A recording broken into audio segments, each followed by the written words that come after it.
Good afternoon, everyone, and thank you for joining us for today's module. This is going to be Module 3 of our Probabilistic Genotyping workshop series. We are going to get started here in just a few minutes, but before we do, I would like to go over a few housekeeping items with those of you that have joined us in the room. For those of you that we do have in the room, the first thing I would like to make mention of is our chat pod, which is located on the left-hand side of your screen marked Chat. This chat pod will be the best way to communicate with us should you have any questions regarding today's material. All questions pertaining to the material will be retained until the Q&A session that will be held either after each presentation or at the very end of today's workshop. It depends on how long in between each presentation we have. If we are able to facilitate questions in between the presentations, we definitely will. If not, we will hold the questions until the very end of today's module. So please feel free at any point of today's talks to go ahead and type in your questions there in the chat pod, and we will make sure to hold them and get them answered for you. This chat pod is also the best way to communicate with us should you experience any technical issues. If you do have any technical issues, please make sure to let us know there in the chat pod, and either myself or one of our customer service representatives will make sure to get you taken care of. All of your audio for today's event is going to be streaming through your computer speakers, so if you can hear the sound of my voice, I'm going to ask that you let me know there in the chat pod. This will not only let me know that you are not having any technical issues with the sound so far, but you are also able to utilize the chat pod. Just some things that we have found with our new platform that you are seeing on your screen today is that the best browsers possible to utilize for our system is either Google Chrome or Mozilla Firefox. These will ensure that your live feed of both the slides and audio is going to play properly. So please make sure that you are using Chrome or Firefox if at all possible. We always like to find out a little bit more about our audience before we do get started. So if you could take a few moments and type there in the chat pod where you are joining us from for today's module, that'll give us some great feedback about our audience as well as just the kind of reach that we are able to obtain with this module and this workshop series. Again, we are going to get started here in about 6 minutes. I'm going to mute myself back. I'll come on once more to go through some housekeeping with those attendees that do come in the next few minutes, and then we will get started right at the top of the hour. Thank you for joining us today.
Good afternoon, everyone, and thank you for joining us for today's module. Today's module is Module 3 of our Probabilistic Genotyping workshop series. We are going to get started here in just a few minutes, but before we do, I would like to go over a few housekeeping items with those of you that have just come into the room. For those of you that have just joined us, the first thing I would like to make mention of is our chat pod, which is located on the left-hand side of your screen marked chat. This chat pod is the best way to communicate with us if you have any questions regarding today's material. All questions pertaining to the material will be retained, and we will either have an opportunity to ask those questions either directly after the presentation, or if we do not have the time, we will hold those questions until the very end of all of the presentations, and we will ask them of that subject matter expert at that time. Now, this chat pod is also the best way to communicate with us should you experience any technical issues. If you do have any technical issues, please make sure to let us know there in the chat pod, and either myself or one of our customer service representatives will make sure to get you taken care of. All of your audio for today's event is going to be streaming through your computer speakers, so if you can hear the sound of my voice, I'm going to ask that you navigate to that chat pod and let me know. That way we can make sure not only that your chat pod is working properly, but also that you are not having any technical issues with the audio. Some things that we have found with our new platform that you're seeing on your screen is that the best browser to view today's event is going to be through either Mozilla Firefox or Google Chrome. So please make sure if you are able to utilize one of those platforms that you do so to make sure that you have the best quality audio and image of our live feed in your web browser. Also, you will need to make sure that you do hit the play button in order to start the live feed of today's event. If for any reason your audio or your slides stop working, the best advice we can give is for you to refresh your page and then simply hit the play button again, and that will start your live feed back again and refresh your connection. We do have just a few moments before we get started, but before we do, I would like to find out a little bit more about our audience. We've had several people type in where they are watching today's event from, but those of you that have not, if you wouldn't mind taking a few moments just to type in your location there in the chat pod, that'll give us some great feedback about our audience as well as the kind of reach that we are able to obtain with our modules and workshop series. I did see quite a few from Texas, some California, North Carolina, and Colorado, as well as New York, and actually a few from New York, so thank you all for joining us, as well as a Delaware just came in as well. So we're excited about the reach that we have been able to obtain with the series. It is the top of the hour, so I'm going to go ahead and mute my line, and then I'll come on momentarily to get us started with Module 3 of our workshop series.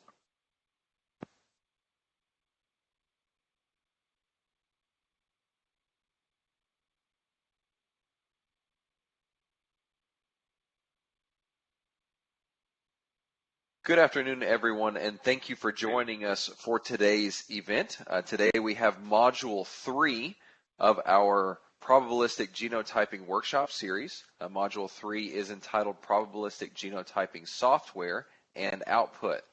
Just a quick disclaimer, the Forensic Technology Center of Excellence, the opinions, findings, and conclusions or recommendations expressed in this presentation are those of the presenter and do not necessarily reflect those of the Department of Justice. Any products and manufacturers discussed are presented for informational purposes only and do not constitute product approval or endorsement by the U.S. Department of Justice.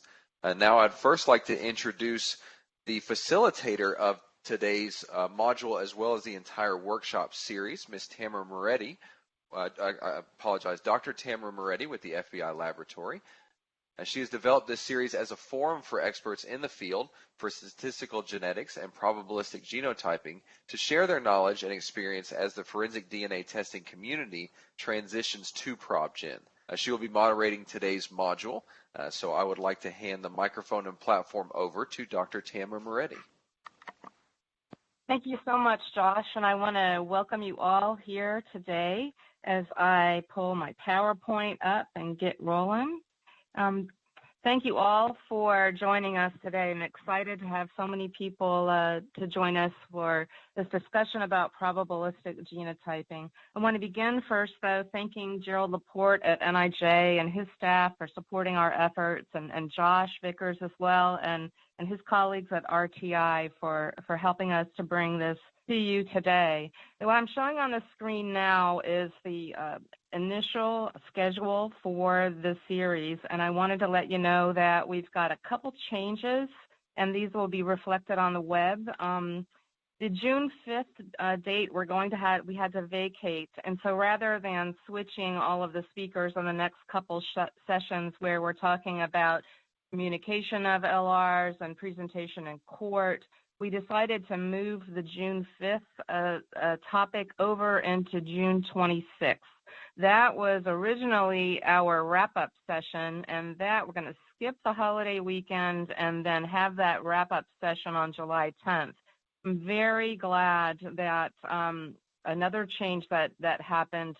Today's representative for StarMix, Joanne Bright, was unable to join us today, so John Buckleton graciously has stepped in and is delivering that lecture today.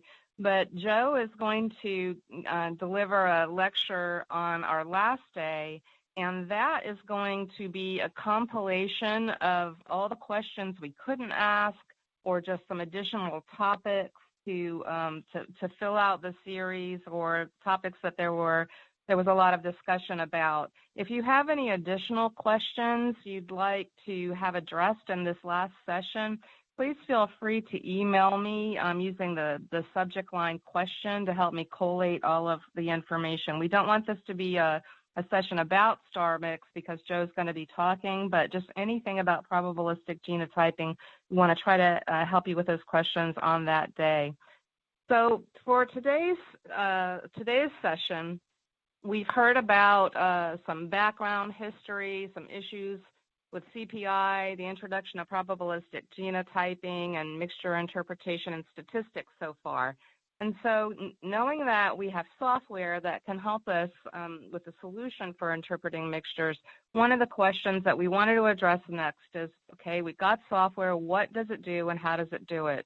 So we invited speakers for 3 of the different software programs. These are continuous systems, and they are supported by publications and developmental validation.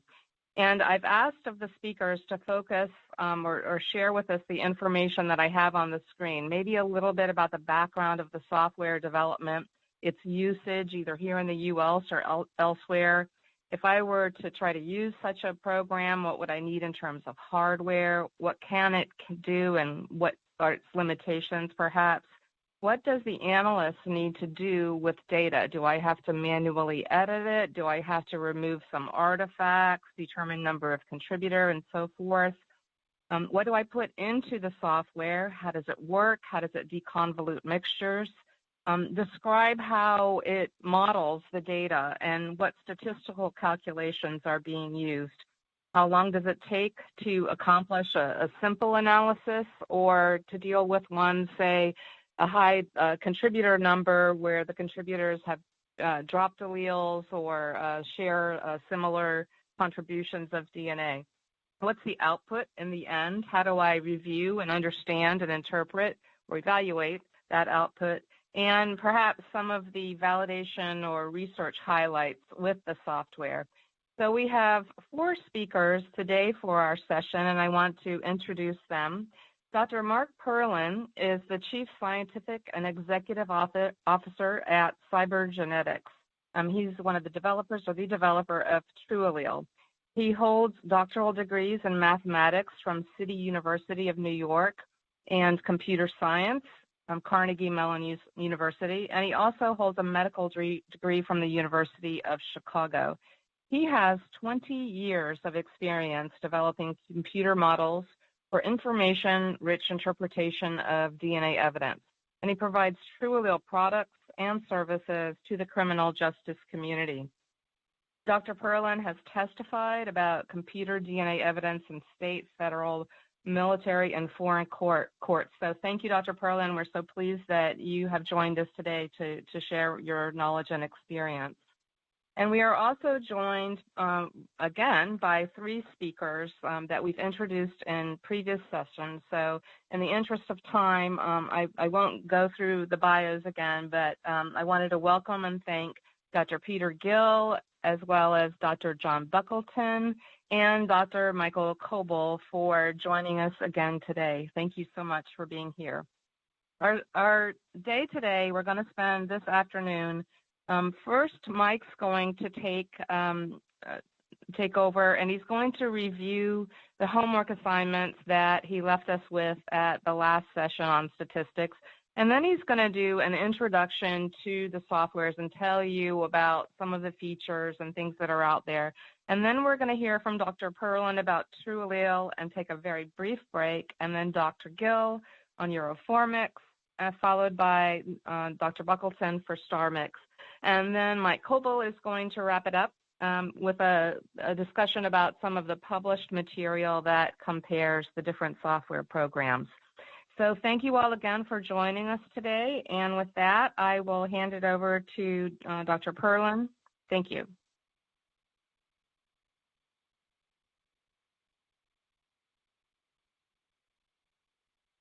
Hi, Tamara. Thank you. So I think I'm going to start first with going over the homework. So I hope everyone had time last week to work on the homework problems. And who knows, maybe with the break that we have later due to our schedule, maybe I'll give you some more homework at some point. So let's just quickly review.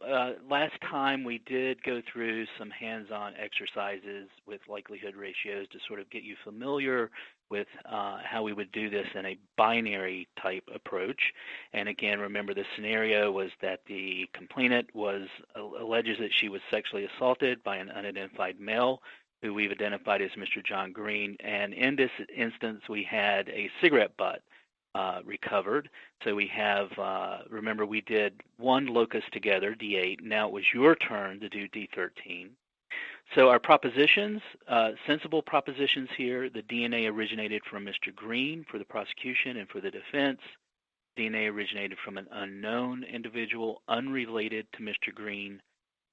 When you calculate your likelihood ratio, assign your likelihood ratio, we would get 1 for HP. So all of the evidence is explained by Mr. Green. And for HD, we would say this is from an unknown, unrelated individual, so we would use the Hardy-Weinberg 2PQ, and we would get a likelihood ratio of 113. For our report, we would say the evidence is 113 times more likely to be observed if, keyword, it had originated from Mr. Green rather than if it had originated from another unknown, unrelated individual selected at random from the population. For example 2 is the same scenario, the same locus, but the charge here is to use that Balding and Nichols subpopulation correction. So we're going to use the same propositions. We're going to have the same HP and HD. However, we're going to use the sampling formula. We're going to use a theta of 1%. And when you use a theta of 1% and the Balding and Nichols correction, or this is the NRC 4.2 recommendation, we get a likelihood ratio of 87. So you can see how the likelihood ratio changed by including this Balding and Nichols correction. And so for our report, we would say the likelihood, the evidence is 87 times more likely, so forth. So I hope you were able to get those. The next example was example 3 was a mixture. So we did one together, and this time we do have biological evidence taken from the complainant upon her medical examination. So in this case, we were able to assume that Ms. Doe would be present in the mixture. So she has a 13-15 genotype, so she is the major contributor here.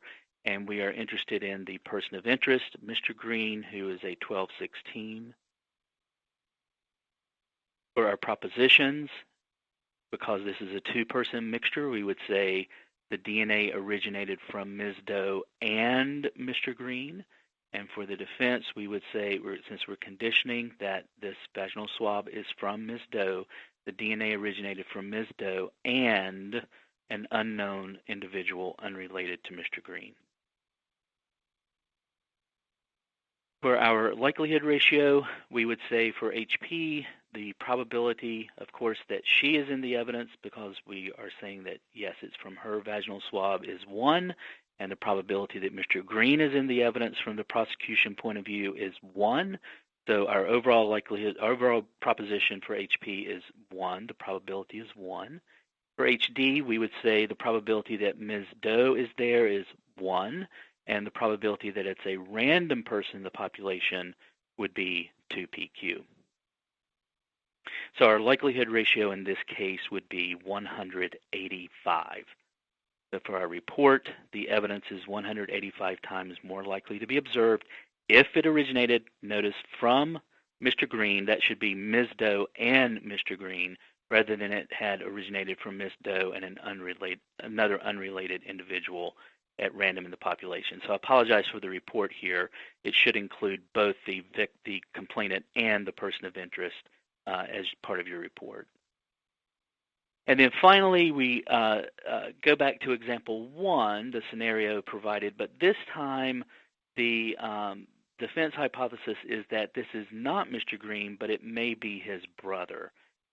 We don't have a reference from his brother, so we are looking at, in this case, that this profile had originated from Mr. Green versus from a brother of Mr. Green. So what we would be calculating is probability of finding a sibling who's a 1315, given our person of interest, Mr. Green, is also a 1315.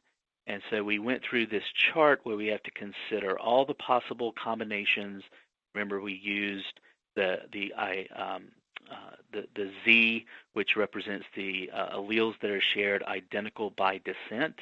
And so if you fill out your chart and you multiply the Z, the probability, there's a 1/4 probability that 2 siblings would have both alleles identical by descent, and then do the probability of finding a sibling given that that person of interest is also a 1315 was 1. So we multiply across, and then we add down, and this would be the formula that we would use for HD. So for HD, we would use this formula. We plug in our allele frequencies, and we get a likelihood ratio of 3, so 3.45. But remember, we just truncate anything after the decimal place.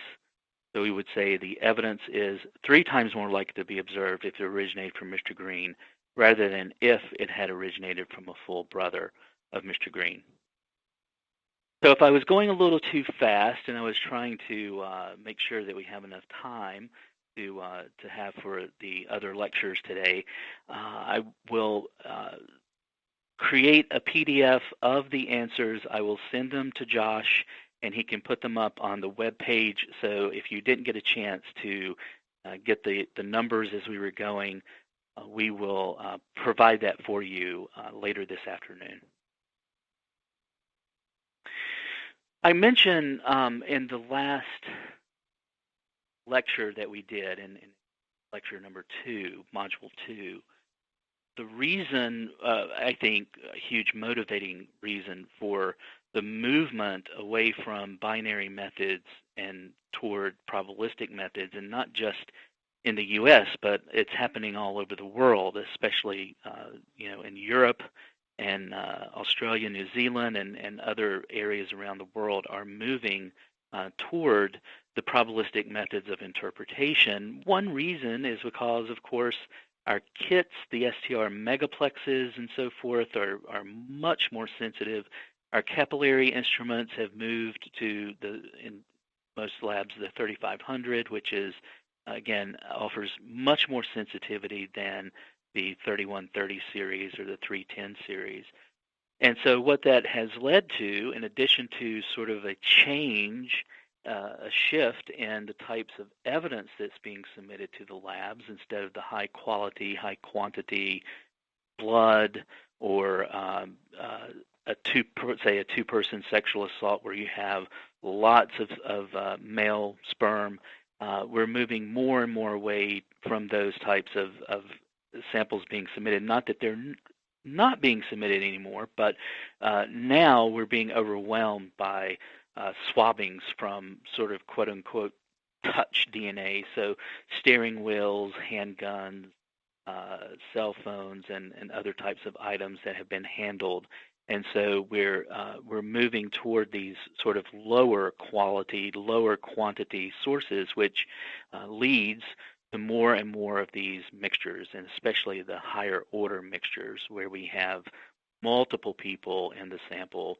And of course, when you're talking about low levels of DNA, there's the increased chance of having stochastic effects. So things like drop out and drop in may be part of the problem too.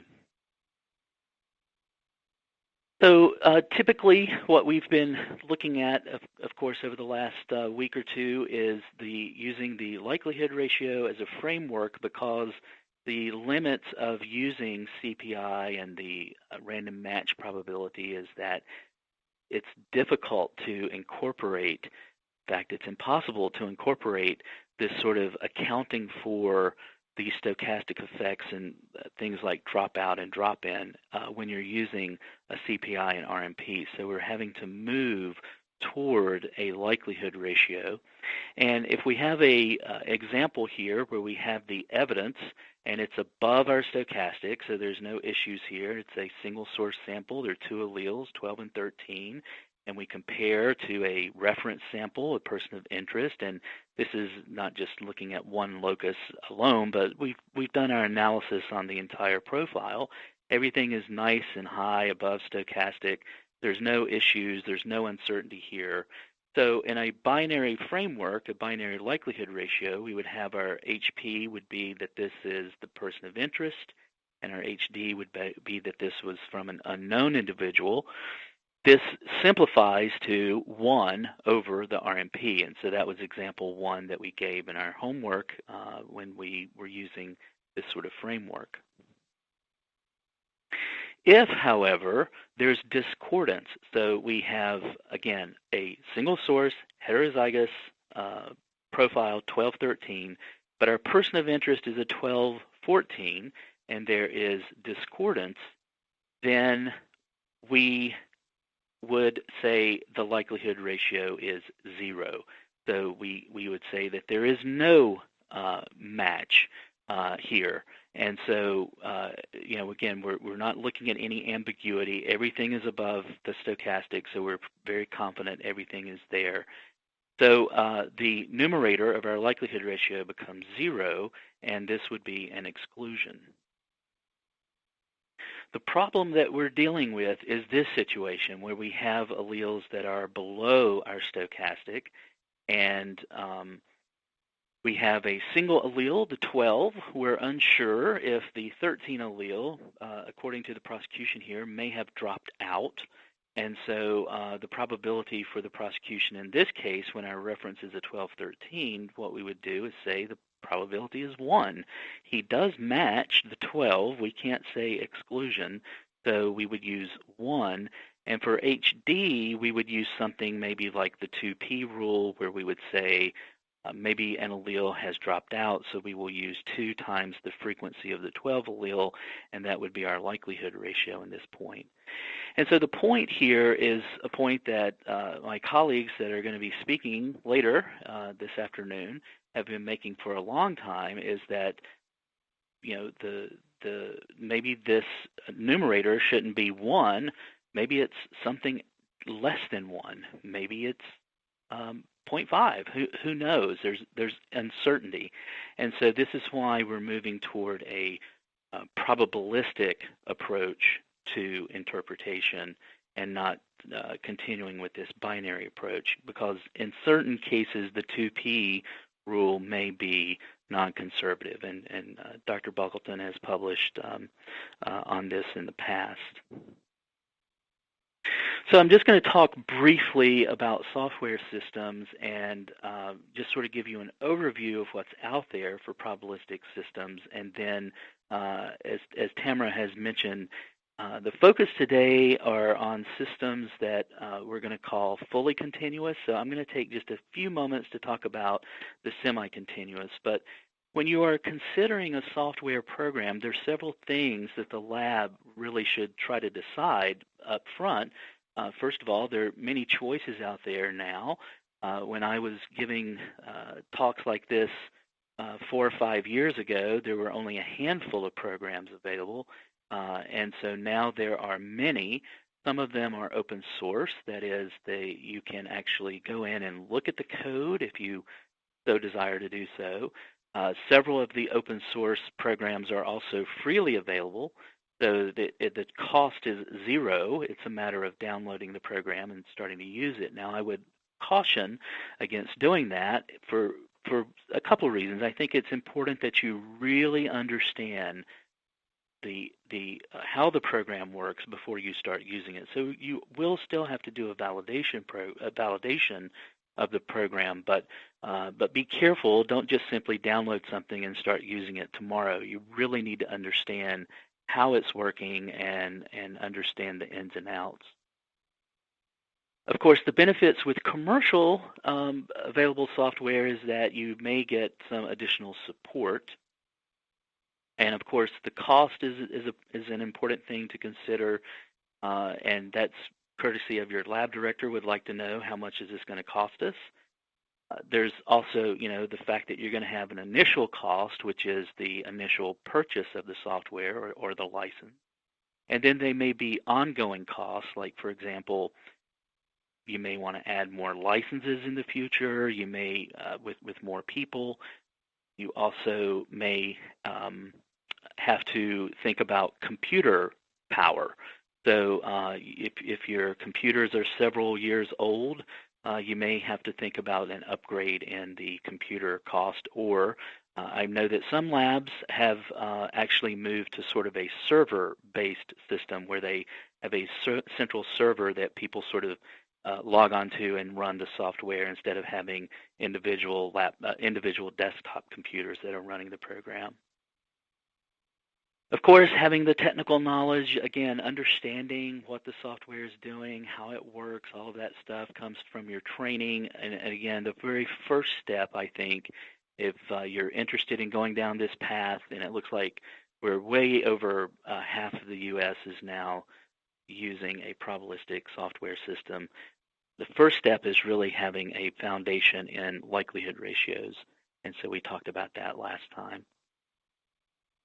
Validation, of course, is an important process, the internal validation. Now, there will be validation that has been performed by the developers of the program, and that will provide you with some guidance and understanding about what they did, but you have to do your own internal validation, and of course you really need a plan, and I would argue you need a group. If you're just assigning the validation to your technical leader and that's it, I think you're in trouble, but you really need to have sort of a group of people that are working on this, if nothing else, discussions and so forth. So it's always good to have a plan. That's the first thing to do, is to have a plan on how you're going to validate.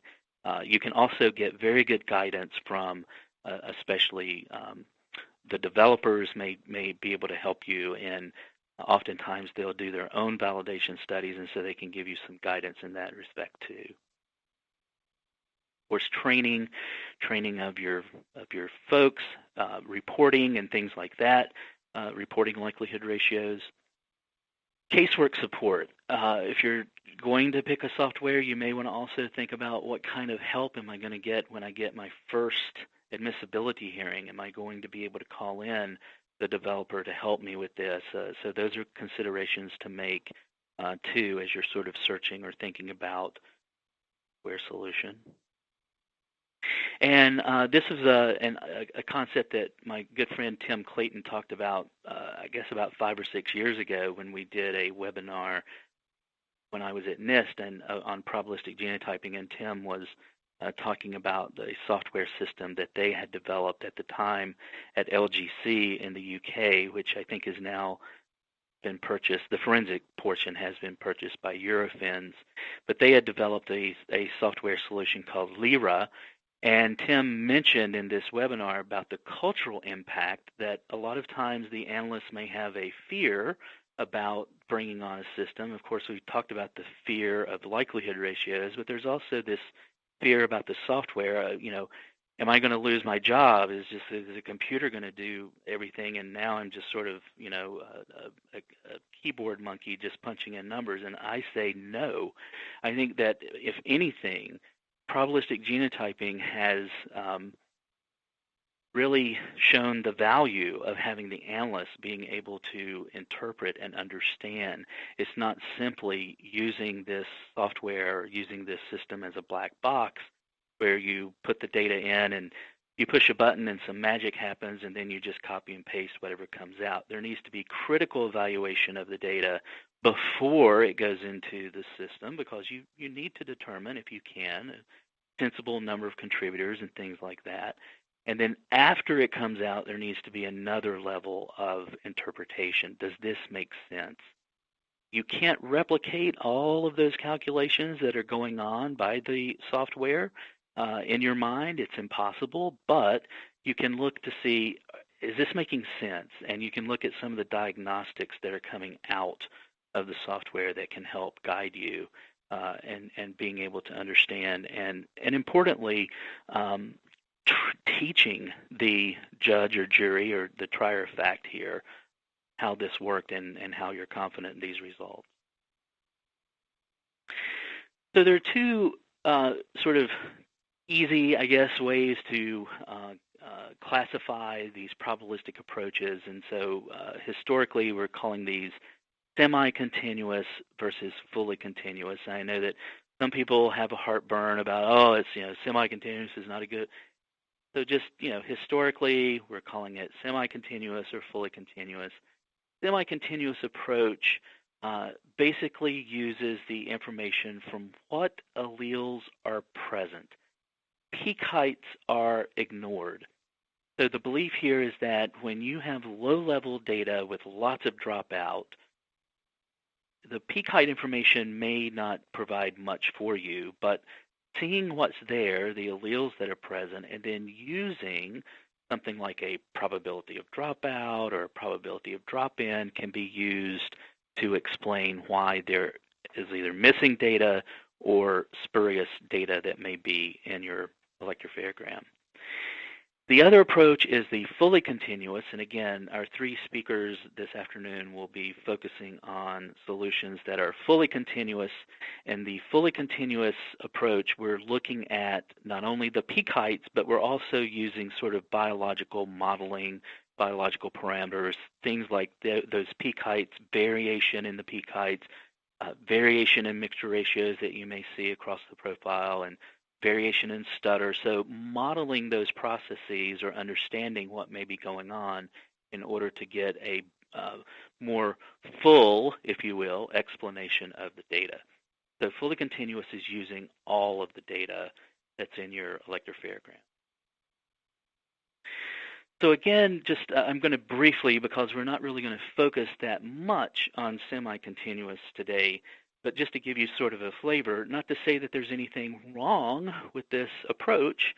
Again, it's much better than simply throwing away loci because there's data below a stochastic threshold. So you're at least using all of the data.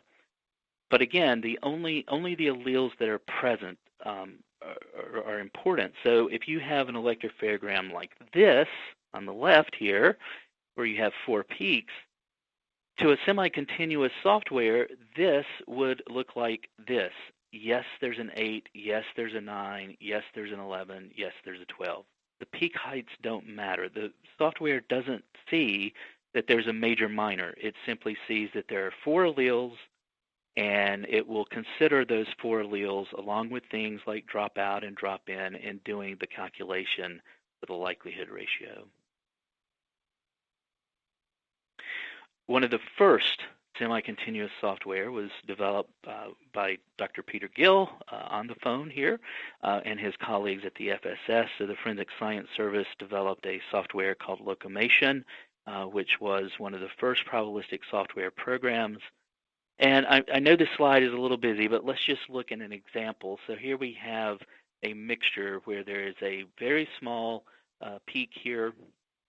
We're not going to go through all the details here, but we have a very small peak here at 9.3 allele, just above our analytical threshold. Notice there's no stochastic threshold here, so the beauty of moving to a probabilistic system is that there's no longer a need for a stochastic threshold. So we have this 9.3. I don't have a peak height because for semi-continuous that doesn't matter. We just see that there's an 8 and a 9. Some information here, our complainant is an 8-8 homozygous, and our person of interest is a 9.3. Well, the 9 is missing here from the electropherogram. So the two pieces of information we need, actually three pieces. We need to know the alleles that are present, check. We've got the 8 and the 9.3. And we also need to know the probability of dropout. So using data from a validation study, you can determine this. Again, don't have time to go into all the details on this, but Dr. Gill has, when the chair of the DNA Commission for the ISFG, published on using likelihood ratios for drop-in and drop-out. This was in FSI Genetics. And over here on the left is the link to the ISFG website where you can get this paper for free. You don't have to, if you don't have access, you can go to isfg.org and you go to the publications page and you can get this link to the paper. So we need a probability of dropout, and we'll say at this at this peak height with a low-level sample, we expect the probability of dropout to be 0.84, and we also need a probability of drop-in, or in this case, contamination for C. So what's the probability that we would observe drop-in? And I'm going to put this as something that's actually quite high at 1%. Typically, drop-in is very rare, but just putting it in here at 1%. And what we would do in the numerator of our likelihood ratio is we would calculate the probability of the evidence given the prosecution's hypothesis that this person of interest, a 9.3, left this evidence in the electropherogram. So the way that you could explain this numerator from a probabilistic point of view is to say the 9 allele has dropped out, and that comes with a probability of D. There's no dropout of the 9.3 because that belongs to the person of interest. And then there's no other contamination, no other drop-in alleles that have been observed. We can explain the 8 as being from the complainant. So there are no other spurious alleles that we need to explain. So probabilistically, instead of saying the probability is 1, we would say the probability is the probability of seeing dropout of the 9, no dropout of the 9.3, and no other contamination. So using these values here, dropout 0.84, probability of dropout 0.84, probability of no dropout of the 9.3 is 0.16, and no drop-in would be 0.99. So this would be our numerator probability in our likelihood ratio. Notice, this is not 1. So this is a way that we can probabilistically interpret this profile using these probabilities of drop-in and drop-out. Now, for the defense hypothesis, we would say that it could be, this evidence could be left from some other random man in the population, not our person of interest who's a 9.3.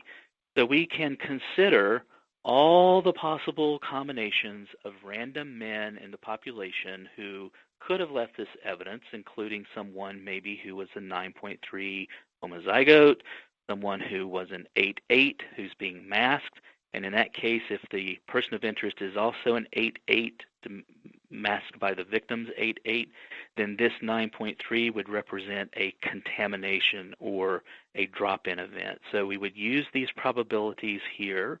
And this is a very simplistic, I'm not including all of the information that Dr. Gill has in his paper, but this is just a very simple way to show these 7 different possibilities. We could have, as one explanation here, the QQ represents some allele that's not 8 or 9.3, so some other allele that is not present. So for example, maybe the real person of interest is a 10-10, and both of those 10 alleles have dropped out, and that 9.3 is a drop-in. So we would use this here to, again, multiply the probability times the genotype frequency of someone in the population, the random man who is a homozygous 9.3, 9.3, and we would multiply that probability times the genotype frequency to get this product. And then we would add all of these together to represent the possible scenarios of a random person in the population could have left this evidence. So to sort of summarize on the semi-continuous approach here, we use a probability of dropout, we can use a probability of drop-in, and of course we need to use that likelihood ratio. We are not doing a deconvolution, so again, we're not using peak heights and mixture ratios and peak height ratios. We're not using any of that. We're just simply considering all of the possible genotype combinations using dropout and drop-in to explain the electropharogram. So one of the limits of a semi-continuous approach is that there's no CODIS searching, so you don't get, because you're not doing a deconvolution, you're not getting a potential genotype that could then be searched in your local or state or national database. Typically, here at least some of the programs that I've used in the past with a 2-person mixture can be really quick. Again, it depends on the mixture, the complexity. Once you get into 3- and 4-person mixtures, even these semi-continuous programs can take a long time, and I'll show a little bit of information on that later. Not necessarily with semi-continuous, but with fully continuous. But again, one limit, and again, don't take this wrong. I'm not saying that this is a limit does not necessarily mean this is bad. This is a bad thing, but a limit is that we're not making full use of the data. We're not making use of the peak heights, and so that's at least a limitation that we recognize with the semi-continuous approach. Again, there's some examples of software, LRMix and the LRMix Studio that Dr. Gill was a part of developing. Like LTD, we mentioned Dr. Balding was a speaker in our last session. The FST software that was used by the New York OCME was a semi-continuous approach. Lab Retriever, Kirk Lohmuller, Nora Rudin, and Keith Inman basically took the math behind this paper that Dr. Balding and Dr. Buggleton published and made it into a sort of a friendly user interface and developed Lab Retriever. I mentioned Tim Clayton and his colleague Roberto Puxolis from LGC have developed Lyra, and Genoproof Mixture, which is a company Germany, has developed a software, Genoproof Mixture. Now I have these in green. Note, like LTD, started out as a semi-continuous, but now incorporates peak height, so it's moved from being semi-continuous to fully continuous. Same thing with this Genoproof Mixture, and of course the Lyra has also a companion software. Again, this is a proprietary software. It's not available for purchase, but the Lyra HT, the HT stands for height, and if you're interested, the LIRA, that's for likelihood ratio. So this uses peak height. So these formerly were in black, but now those in green represent a movement away from semi-continuous to fully continuous. So to finish up on the continuous models and then turn it over to our speakers, the other speakers here, we're going to use mathematical modeling, again, using a lot of these biological parameters like peak height variance and stutter variance and looking at things in the profile to try to determine optimal genotypes that will best explain the evidence. Once again, no stochastic thresholds. There's several solutions that are out there now. Again, 4 or 5 years ago, there was only a couple of software systems available. There are now many available. And the ones that I have in orange represent those that use this Markov chain Monte Carlo. So you'll hear a little bit about that today. And again, the ones that are in black don't necessarily use the MCMC for making, sort of doing simulations to then develop weights for what makes the most sense, but use a different approach. So at this point, I think I'm going to stop and turn it back over to Tamara, and Dr. Perlin will then continue on now with specifics about his software, TrueAllele.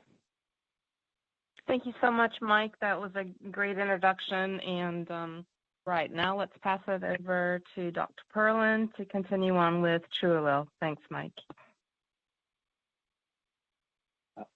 Hello. Today I'll be talking about TrueAllele technology and how it's used for analyzing complex genotyping data. So genotyping is the task of taking Dr. Perlin, we're not able DNA to see material. your screen right now. Oh, you can't see my screen. Sorry. I had started sharing. Okay, if you want to navigate back to your browser. Yeah, I hit sharing. Hold on. Sorry. Okay, it's coming up now. If you just want to bring up your PowerPoint.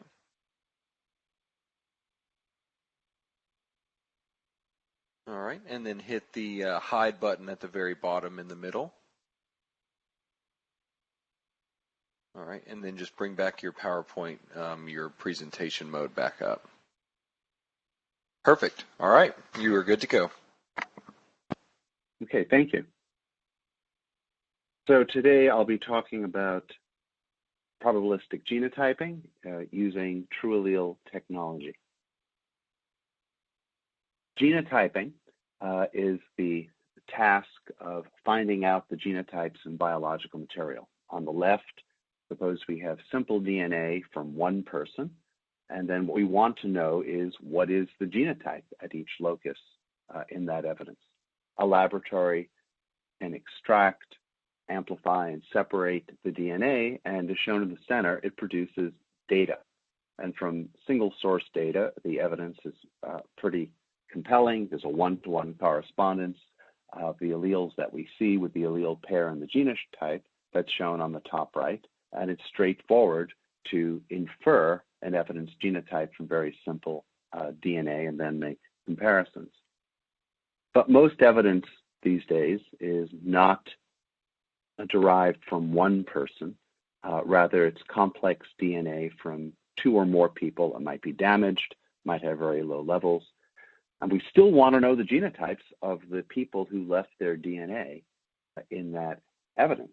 The lab does exactly the same procedure. It extracts, amplifies, separates the DNA, and what it's detected is shown in the center as evidence data. And now it's more complex than DNA from one person. And so since there's more than one possibility that could explain this data, there might be 100 possible allele pairs at a locus. Now there's not 100% certainty. Instead, there's probability, and that's shown on the top right of where the data concentrates the probability for each of the contributors in the evidence, and then comparisons can be made.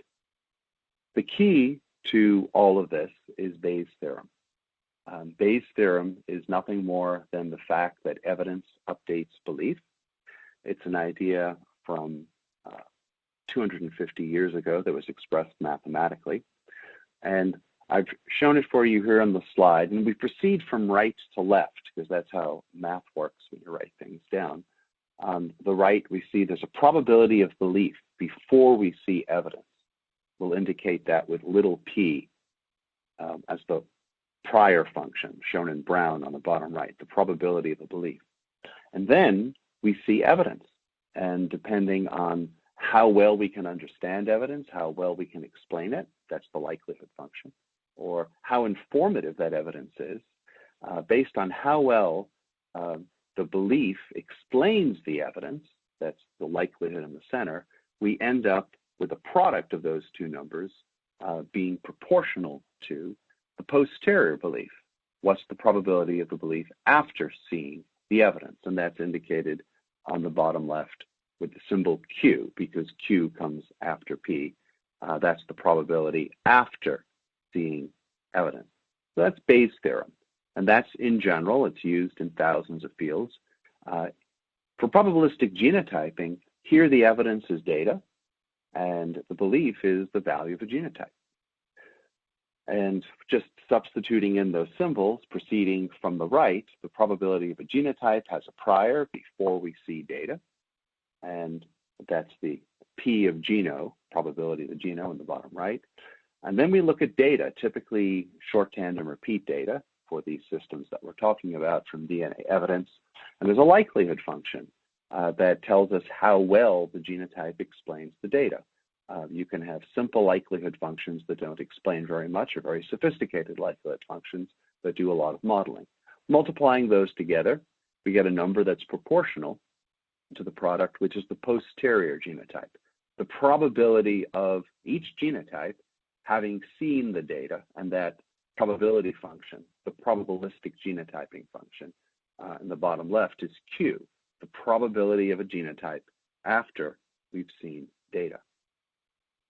At this point, once we have calculated a posterior probability based on our modeling, we started with the prior, we can calculate a likelihood ratio. The standard form of the likelihood ratio in most of mathematics, science, and social science is shown here. It's the ratio of posterior probability to prior probability, Q of divided by P. And what the likelihood ratio actually is, it measures how much identification information is in DNA evidence. So the likelihood ratio, or its logarithm, is a measure of information. Informative DNA evidence will give larger absolute numbers, whereas less informative information will keep the ratio pretty much where it started. Okay, so that's the likelihood ratio. And now the first probabilistic genotyping method that was widely used is the probability of inclusion. CPI is a likelihood ratio. I showed that in a poster 10 years ago. It's a simple derivation that one can go through. Starting on the right, the probability of the genotype before seeing data is the population frequency, the same as with most methods. And now the likelihood is an all or none approach based on peak thresholds, and is indicated in red towards the bottom. It has some issues. It makes very little use of the data. It equally weights genotypes, and it's largely uninformative.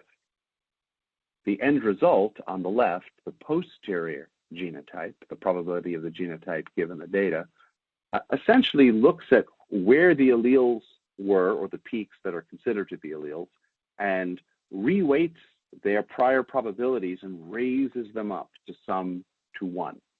So it's primitive, but it can work in some cases. And in this case, the likelihood ratio of CPI for a genotype is 1 over the CPI value. So there are genotyping issues with simple methods like CPI, where ProbGen has problems. These include the use of peak thresholds, where there's a statement somehow related to the data directly being known to be an allele or not, a dropout, maybe drop in, a data variance, sometimes called stochastic effects, is not accounted for. The stutter artifacts can confound the simpler methods. They don't handle the sharing of alleles between the genotypes of different people.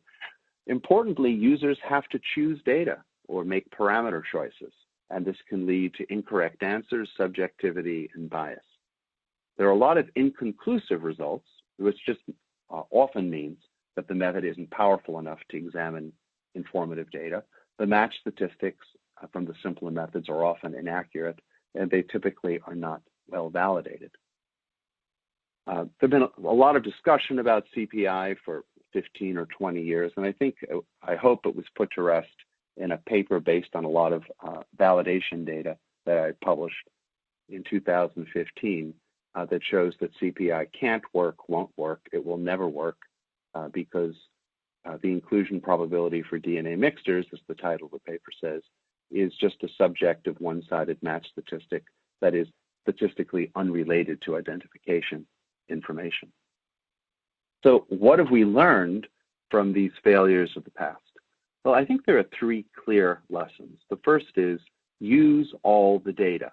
Use all the peaks, use all the loci, and don't introduce any data choices. The second main lesson is to deliver accurate results. Many older methods were never proved to be reliable. That's essential. We have to prove reliability and have a valid scientific and mathematical basis for these statistics. And the third lesson is that we should fully automate the process. These are computers, they're basically calculators, and there's no reason to introduce people into the process.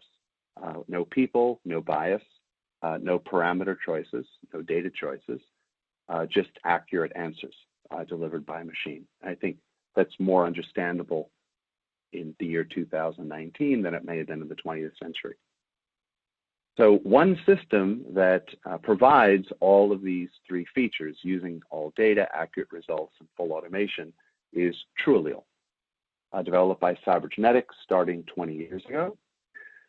This is an overview of the system. If you take a look on the left, a user can use their laptop or Windows, Macintosh, a large iMac, whatever they like, to use client software to visually interact with data and results. Data is entered, it's moved over to a database server shown in the center. It can be a rack mount system or standing on a desk. And then there are interpretation servers that can expand the main server. We run with about 100 servers, 100 core processors all running at the same time in parallel. A smaller lab might use 10 to get started. And this does parallel processing. And for straightforward mixture questions, the answers come about every 2 hours per processor. So when done, the results are uploaded, moving back to the left onto the server. And then, as we'll see in more detail later on, a user can look at the answers visually and in tabular form on their own personal computer. So TrueAllele only does two things. The first thing that it does is it infers genotypes. It separates mixtures. We've had validations with labs go up to 10 unknown contributors, so the system can handle more. It handles very low DNA mixtures, down to below 10 picograms. There are no thresholds or data choices that are needed. A user does not need to set parameters or make choices. You can set some background information if you want, but it's not necessary. It solves maternity, paternity, and kinship problems. It can find missing person genotypes. It can combine multiple STR tests. If you have 5 or 10 different STR tests from different kits, the system's always been able to use those together. It uses all the data, it delivers accurate results, and it can fully automate the process if that's what a lab wants. And this is how the computer thinks. What I'm actually showing is a visualization of the likelihood function. Underneath the picture in black, we see the data curve. On the horizontal axis is the STR size, the vertical axis is the relative fluorescence units. What the computer will do is try out tens of thousands of different possibilities of genotype combinations. Shown here is 3 different colors from 3 different individuals, a 16-16 in blue, a 15-18 in orange, and a 15-17 in green. And by trying out different possibilities and explaining the peak pattern, the better explanations have higher likelihood and the poor explanations have lower ones. Importantly, we don't really change the data. There's no thresholds. We don't throw anything out. The computer considers everything that's there. The second thing that TrueAllele does is it matches genotypes. It makes comparisons.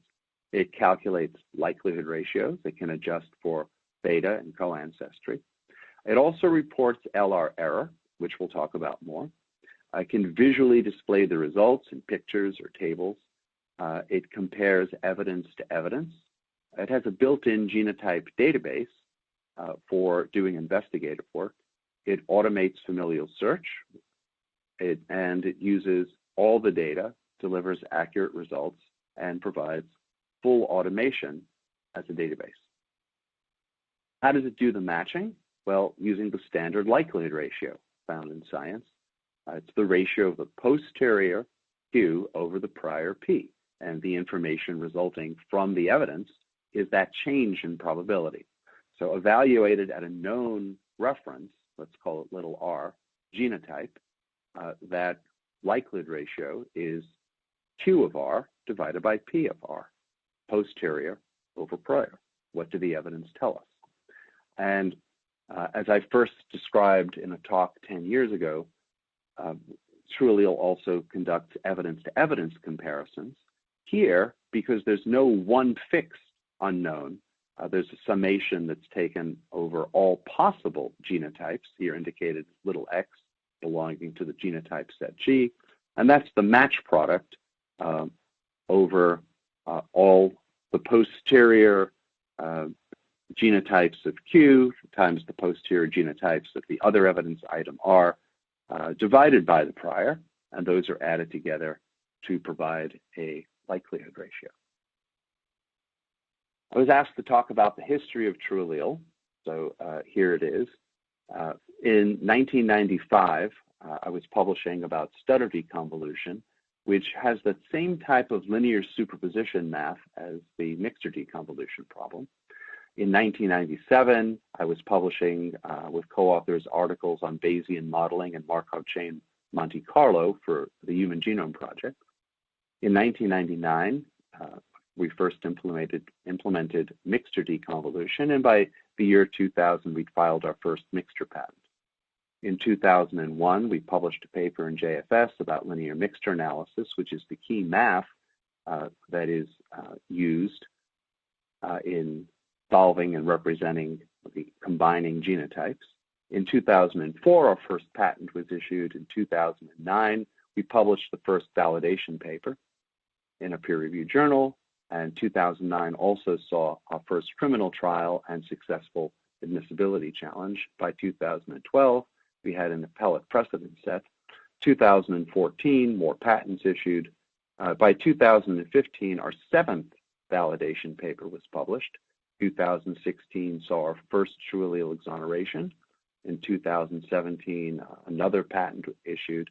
And by 2019, case reports for TrueAllele match results have been issued in 43 states, over 500 from cybergenetics from the services we provide to help laboratories in criminal justice, and thousands of others from the dozen labs that use TrueAllele.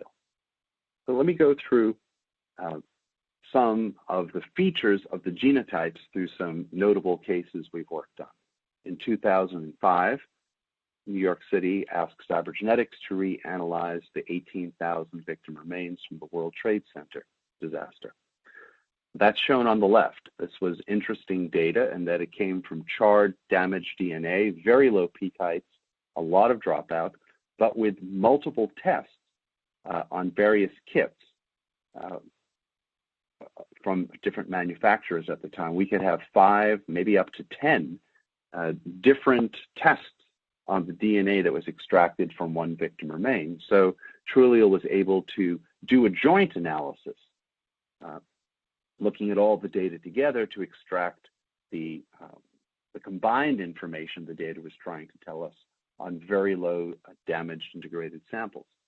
On the other side, on the right side, there were 2,700 missing people, and there were personal effects as shown in the top figure, and these were often mixtures, some toothbrushes and items of clothing that TrueAllele inferred genotypes from.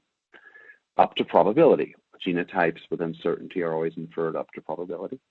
And then the bottom picture shows how kinship was used. If there were relatives, then TrueAllele was able to infer genotypes by knowing one or more of the relatives. The more relatives that were present and known with genotypes, the sharper the DNA profile could be.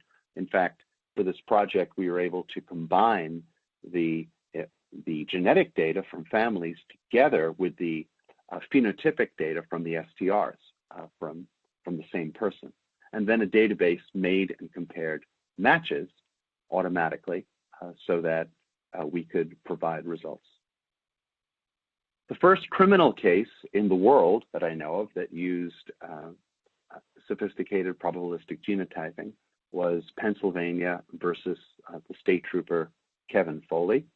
Mr. Foley was accused of murdering the husband of his estranged wife, who was Mr. Foley's girlfriend at the time. And there was some DNA that was present, but it wasn't much, and there was not much other evidence.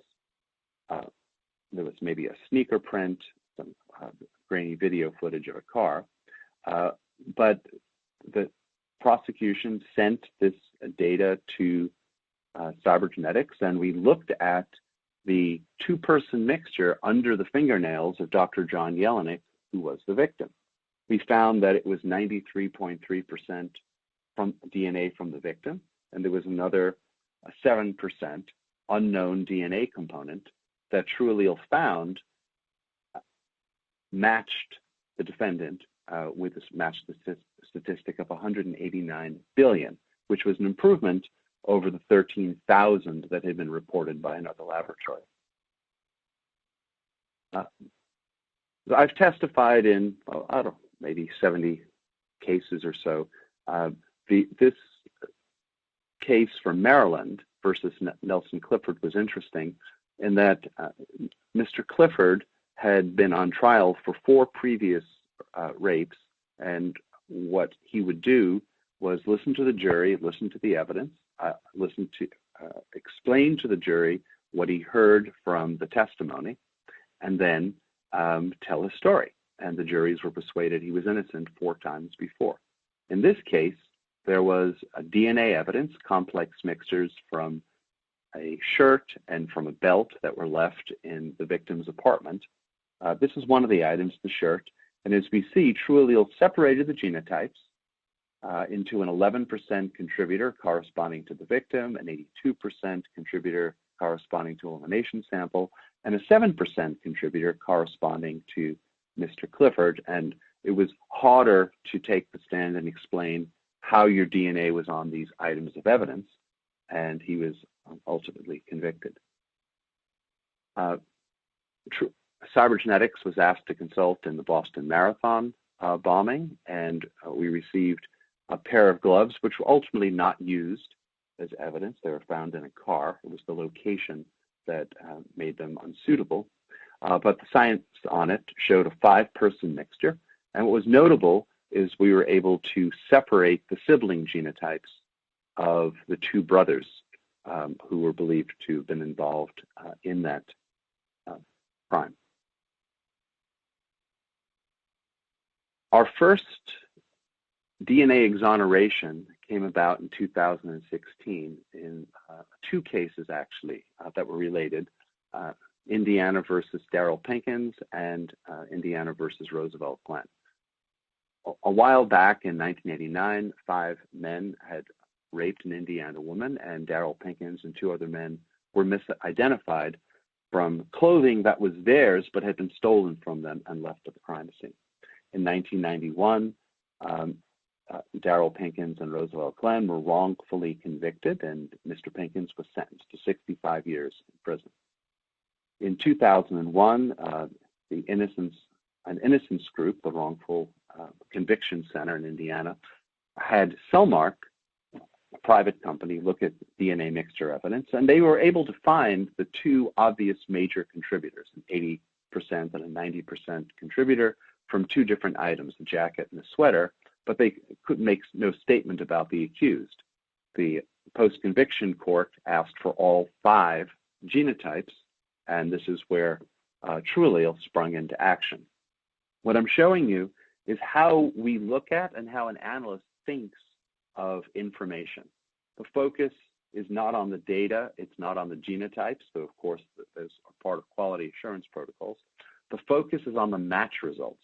The 5 rows correspond to different test conditions on the jacket, the sweater, a hair that was later found in a related case, and joint analyses of the jacket and the jacket and the jacket and the sweater. That's shown on the left. Across the top, we see comparisons with references, the victim, Mr. Pinkins and Mr. Glenn. And what we see are negative numbers like -18, 1 over a billion. These are exclusionary match statistics. These people are not associated with the unknown genotypes on the evidence items. And then comparing evidence to evidence, against the last 5 columns, again, we see negative numbers that show that these are different items of evidence. These are different genotypes derived from the items of evidence. The positive numbers that we're seeing in green have to do with the fact that 3 of these men were brothers, which was also worked out by TrueAllele.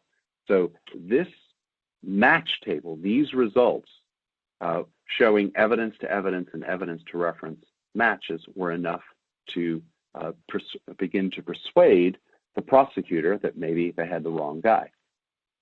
Scientifically, 5 notable things that were done in this case was that first, TrueAllele compared evidence with evidence, which was certainly not a routine operation using CPI. It calculated exclusionary match statistics. Again, an inclusion method wouldn't do that.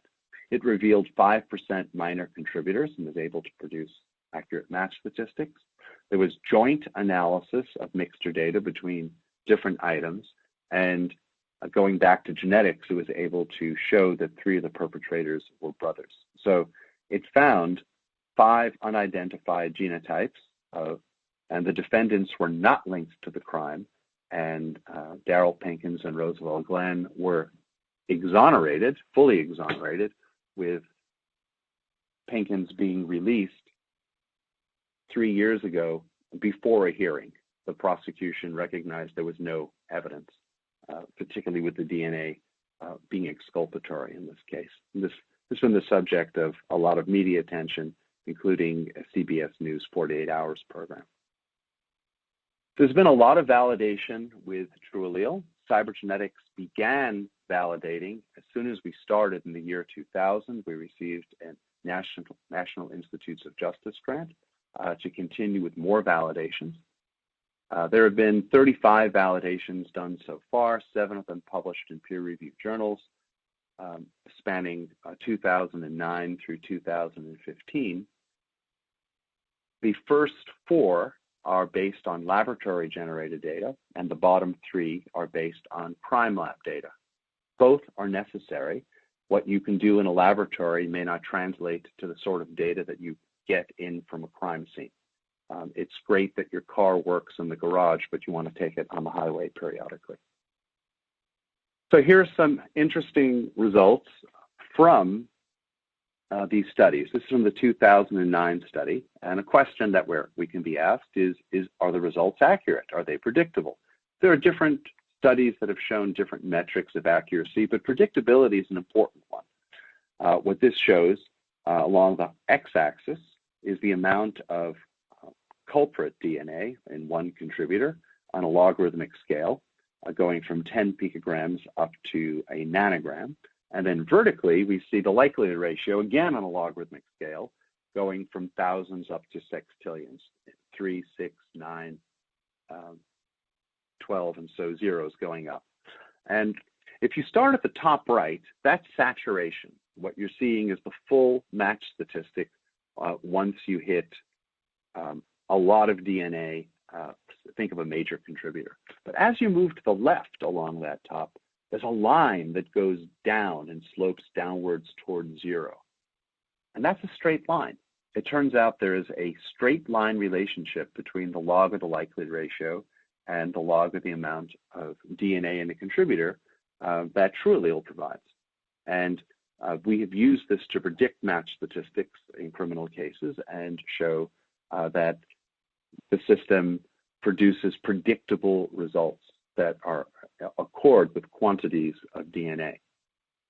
This result is from a 2011 study done with New York State. The orange bars for 8 two-person mixtures correspond to CPI. Notice it usually gets the same answer, which is around 10 million.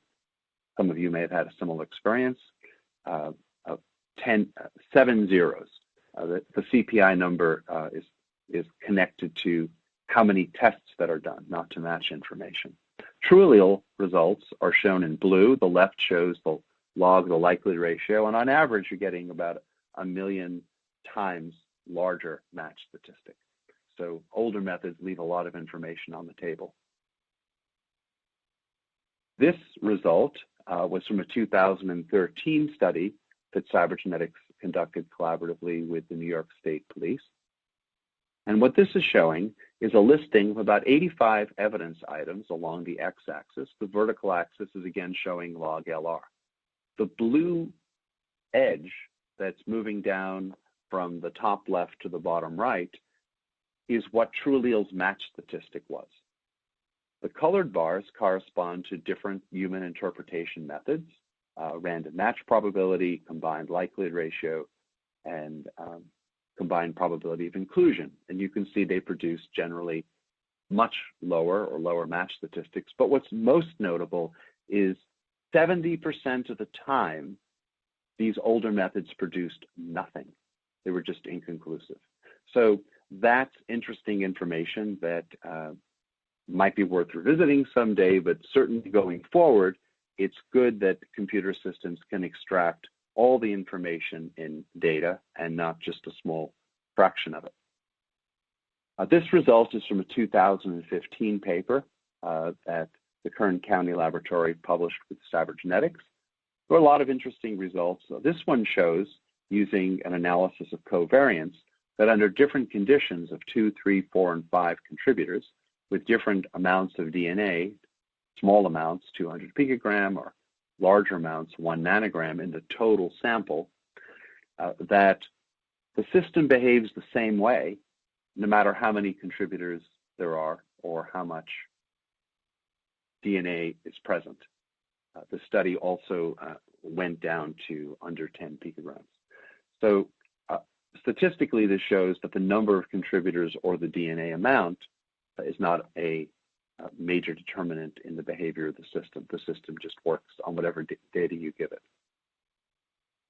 In order to get all these likelihood ratio results, we need a method of doing scientific validation of mixture interpretation. And in 2006, I described the use of log likelihood ratio as a means of conducting large-scale validations for interpretation of DNA mixture data. This result from that California paper shows in 4 different rows corresponding to 2, 3, 4, and 5 contributors, the different histograms that arise when you look at many different genotypes and ask, what's their specificity? What is the exclusionary statistic that results? And a clear trend, for example, is that as we move to more complexity with more contributors, the curves shift more to the right and closer to 0 because there's less exclusionary information as the data becomes more complex.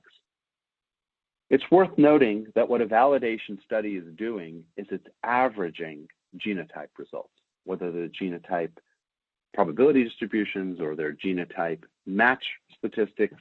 In this case, there's another distribution that can be developed from a genotype, which is the non-contributor distribution. What happens if you form a genotype from an individual that's an uncertain genotype developed from evidence, say extracted from a mixture, and you compare it with all trillion possible references, all possible genotypes that could even exist. Then you'll get a curve like the one we're seeing here that looks a lot like what we saw in the validation studies. And in fact, they are the same thing. If you just average these curves together, you will get the exact result as opposed to the sampling results that we see in validations. So what happens in large-scale validations can also be used for reporting purposes to report an error. Here is a distribution from one genotype. Again, you can see that it looks like what you might have with 100 genotypes in the validation study, but a computer can calculate this in 1/100th of a second for all trillion possible comparisons and produce what is the distribution of log likelihood ratios. And there's the probability distribution.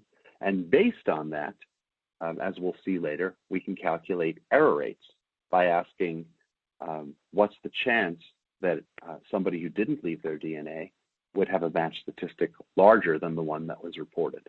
But with the ability to report error for any reported value, and remember, error is a probability. It's not information. It's not a ratio of probabilities. It's probability. It's something people understand. What's the chance of something happening?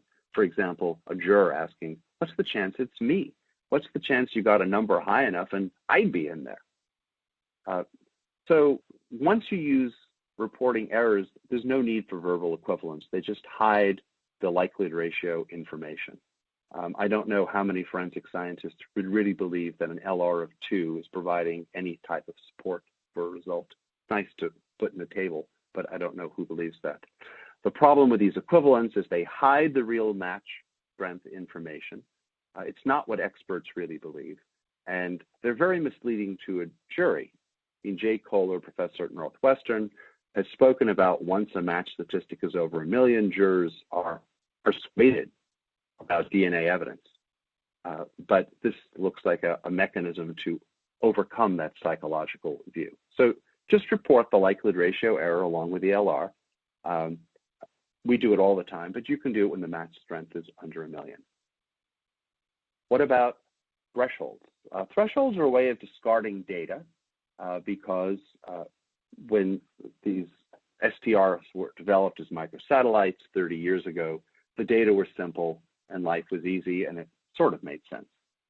But the problem with them is you're throwing out evidence. You're throwing out data. One lab may use one threshold, one may use another. Just because you've set a threshold doesn't mean there's a strong measure of reality to whether or not the allele is present or not.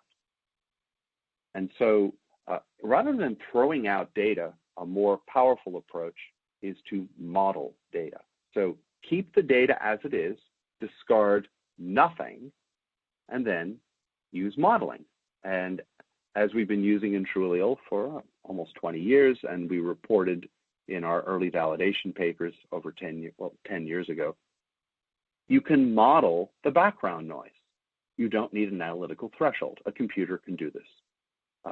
And so by modeling the data, you can think of it as the thresholds adjusting in a probabilistic way to the data that you have instead of people making arbitrary choices about what evidence to consider or not, which with low-level DNA can completely change an answer from an inclusion to an exclusion. So the picture is showing probability distributions around baseline for different events on an RFU scale. In the same way, there's no need for stochastic thresholds, which most of you are comfortable with anyway. You just model the data. And this was published 10 years ago and in more detail in the 2011 validation paper. There's variation around the peaks that are observed, and that variation can actually be determined from the STR data. And by using Bayesian modeling, full Bayesian modeling, from the evidence itself without reaching out into calibrations or stochastic thresholds, this variation can be scientifically determined. What about dropout? Well, dropout is sort of the flip problem from thresholds. Thresholds throw out data that is there, whereas dropout concocts data, phantom peaks, that aren't there. It's kind of like somebody reporting on the gun that was never found in an alley that was needed to convict somebody because the statistician said it could have been there. TrueAllele doesn't work that way. We handle dropout the way it's done in the rest of science. If there's no allele data supporting a hypothesis, that will lower the genotype probability for allele pairs that would correspond to that allele, and that will lower the match statistic. As shown in the picture on the right side, a worse explanation here, maybe an allele pair of an 18-19, if there's no 19 allele, will give a lower likelihood. It's just math. Calibrating systems is an interesting concept. I mean, if you don't have the modeling to do this automatically and get rid of it, then you start relying on old data that's not relevant or related to the evidence in your case. But fully Bayesian modeling learns these parameters like stutter from the evidence data, and it eliminates problems with calibration bias and limitations of what old data can do for you. This is showing modeling stutter in a way that I presented at SWGNAM many years ago. So I'd like to now take you, as promised, on a guided tour of the True Allele casework process. And the process begins with data. We usually get a mass of data files, HID files or FSA files, and these are uploaded to a computer. The files can be looked at, quality checked, and so on, or not. The size standard tracking that we use in True Allele is fully automated and quite accurate. And this just shows a picture of the result of this Bayesian algorithm that's doing the automated size tracking. The data from a person's desktop or laptop computer are then uploaded to the central server, to the database. And everything begins once the data are there. Now, there are different ways to ask questions. We call them requests in True Allele. We can ask questions in an automatic way or in a more custom manual way on specific cases. The automatic way is to just upload the data to the server and at the same time upload the requests. What happens is that each request as it's received for interpretation will be parceled out to one of the parallel core processors, and it will then be worked on. It's all automated by an expert system that lives inside the database server.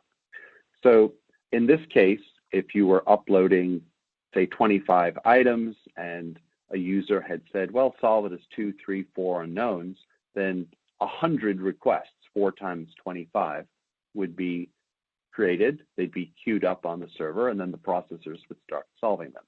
Importantly, there's no need to choose the right number of contributors. We have published studies that show once there are a sufficient number of contributors, the likelihood ratio doesn't materially change. So we actually don't care how many contributors are there. We just would like to have the computer assume a sufficient number. This is what a custom request upload looks like. It's driven by data. A user can look at the data on the left or data from multiple runs or reference samples if they're put in to use as assumed knowns to peel away known genotypes. And then a user can create items and ask questions. In this case, this might be a 4 unknown question. And instead of doing it automatically, do this manually. This is good for custom casework and also for digging in and asking more questions later on. This is what happens in the computer, as we described in a paper almost 20 years ago on linear mixture analysis.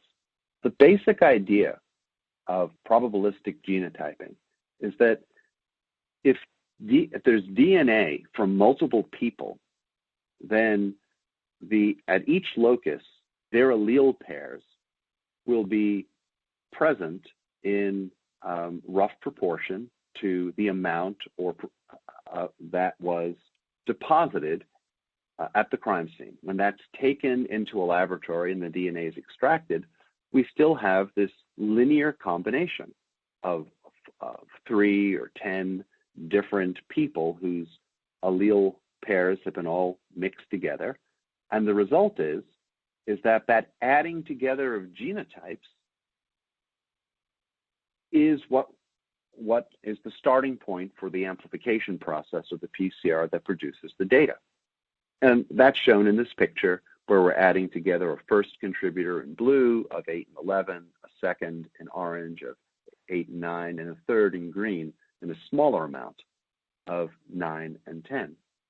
By adding together those allele pairs, the data can be explained. But that's what modern statistical computation is all about. Searching an entire space, not for a best answer, but for all answers, and determining how well they explain the data. And so this is the statistical modeling. It's basically the idea that in nature, genotypes alleles are added together. And that's what produces data in the lab. And then computer analysis can see which of these different combinations are more or less probable. After the computer finishes processing, we don't have to do anything. It's all on the database. Matching can be done automatically and results can be reported. But typically in a case, we're curious. We want to know what happens. We tend to want to look at the results. And so there's a genotype selector that lets us look at the questioned evidence with one or more runs of each of the separated genotypes. We can look at the subject references that are being compared with and the random populations. There are tools here to accelerate the review, so a user doesn't have to take more than a few seconds to start looking at what's important to them. And then there are a number of pictures available for different variables. The genotype itself is a statistical variable. It's a summary of one person's contribution to a DNA sample. It's the part that's used for making comparisons. There's also mixture weight. There are degradation curves, different visualizations. In this picture, what we're seeing is 9 different allele pairs out of the roughly 100 that are possible at D5. And this is where the data concentrated probability at this locus with this separated component of this 4-person mixture. The reason there's 2 different shades of blue is the dark blue is one true allele run, the light blue is the second true allele run. At Cybergenetics, and I think in our user labs, we always run the computer at least twice. We like to be able to demonstrate reproducibility, whether under similar or different computer run conditions. And the concordance of these probability patterns is probably the most important thing for a human expert to understand, rely on, and be able to explain in court. Another match, way of viewing match in a window or in tables is for comparisons. And here are the match results. Here we're showing the comparison of 2 different computer runs to the same individual. The picture is showing a log LR of around 9, another one of 8.9, and the table underneath has useful summary statistics providing mixture weights as well as what the expected match statistic would be, the KL statistic that we've reported in TrueAllele for almost 20 years. So even before we make a comparison, we know how informative the genotype would be. And then the last column shows the match statistics.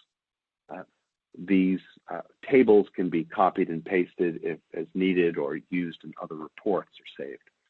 So we tend to look at the pictures, but we have the tables available as well for exact numbers or for communicating our results. We also calculate a likelihood ratio error rate. Here, this is the probability of misleading evidence, the PME, a standard statistic in statistics for over 20 years. And the concept of it is that one can construct in TrueAllele in a 100th of a second a distribution of all possible genotype LRs for all, with the larger multiplexes, all trillion possible genotypes. And there's the distribution. There's a lot of information on its own, but it also is useful for telling us what's the chance that somebody might at random have a match statistic larger than the one that's reported. Here on the bottom left, the table is showing a match statistic of 1.93 billion, and the bottom right, the chance of a person who didn't leave their DNA having a match statistic at least that large is a probability, 1 in 567 billion. This is what a true allele report looks like that we issue at Cybernetics. It has basic background information, describes the items that we looked at, the methods that we used. The results are described on the bottom left. We state what assumptions we made. For example, here we're reporting on the result of 4 unknown contributors and what was compared with what. And then because of the separation, reporting on match statistics, the reporting language is very simple because we're comparing one genotype with another genotype. And so what the math lets us do is report on what happens when we compare 2 genotypes relative to the random population genotype. And that's described on the bottom left as a match between the running shoes and Mr. Jones is 1.93 billion times more probable than coincidence. That there are about 10 different ways of writing down the likelihood ratio. Some are very easy to put into English and for people to understand. Others are hard for people to understand. The concept of aligning people's understanding with the language and the mathematics, as in saying a match between shoes and a person is 1 billion times more probable than coincidence, is easier for people to understand and an accurate statement. We also report what the chance of error is. So for a match strength of 1.9 billion, only 1 in 567 billion people would match as strongly. On the right side, that's the second page of a report. We have a table. We have cases where you may have many, many, many items and many, many columns of comparisons. Here, it's just one item row, one comparison column with the numbers given both in absolute form as well as in logarithmic form.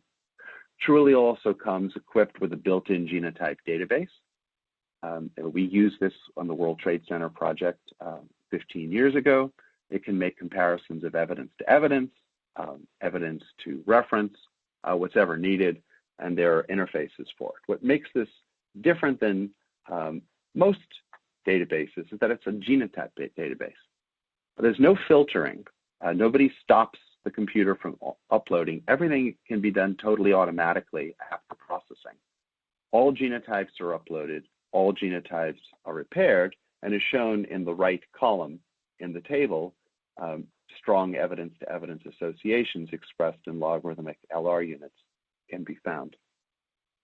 We've done a comparison with CODIS and presented that at an AFS meeting in 2012, and essentially found that when comparing probabilistic genotyping databases with CODIS allele list databases, that using all the information and all the genotypes is much more sensitive and specific than using a CPI-based approach based on lists of alleles.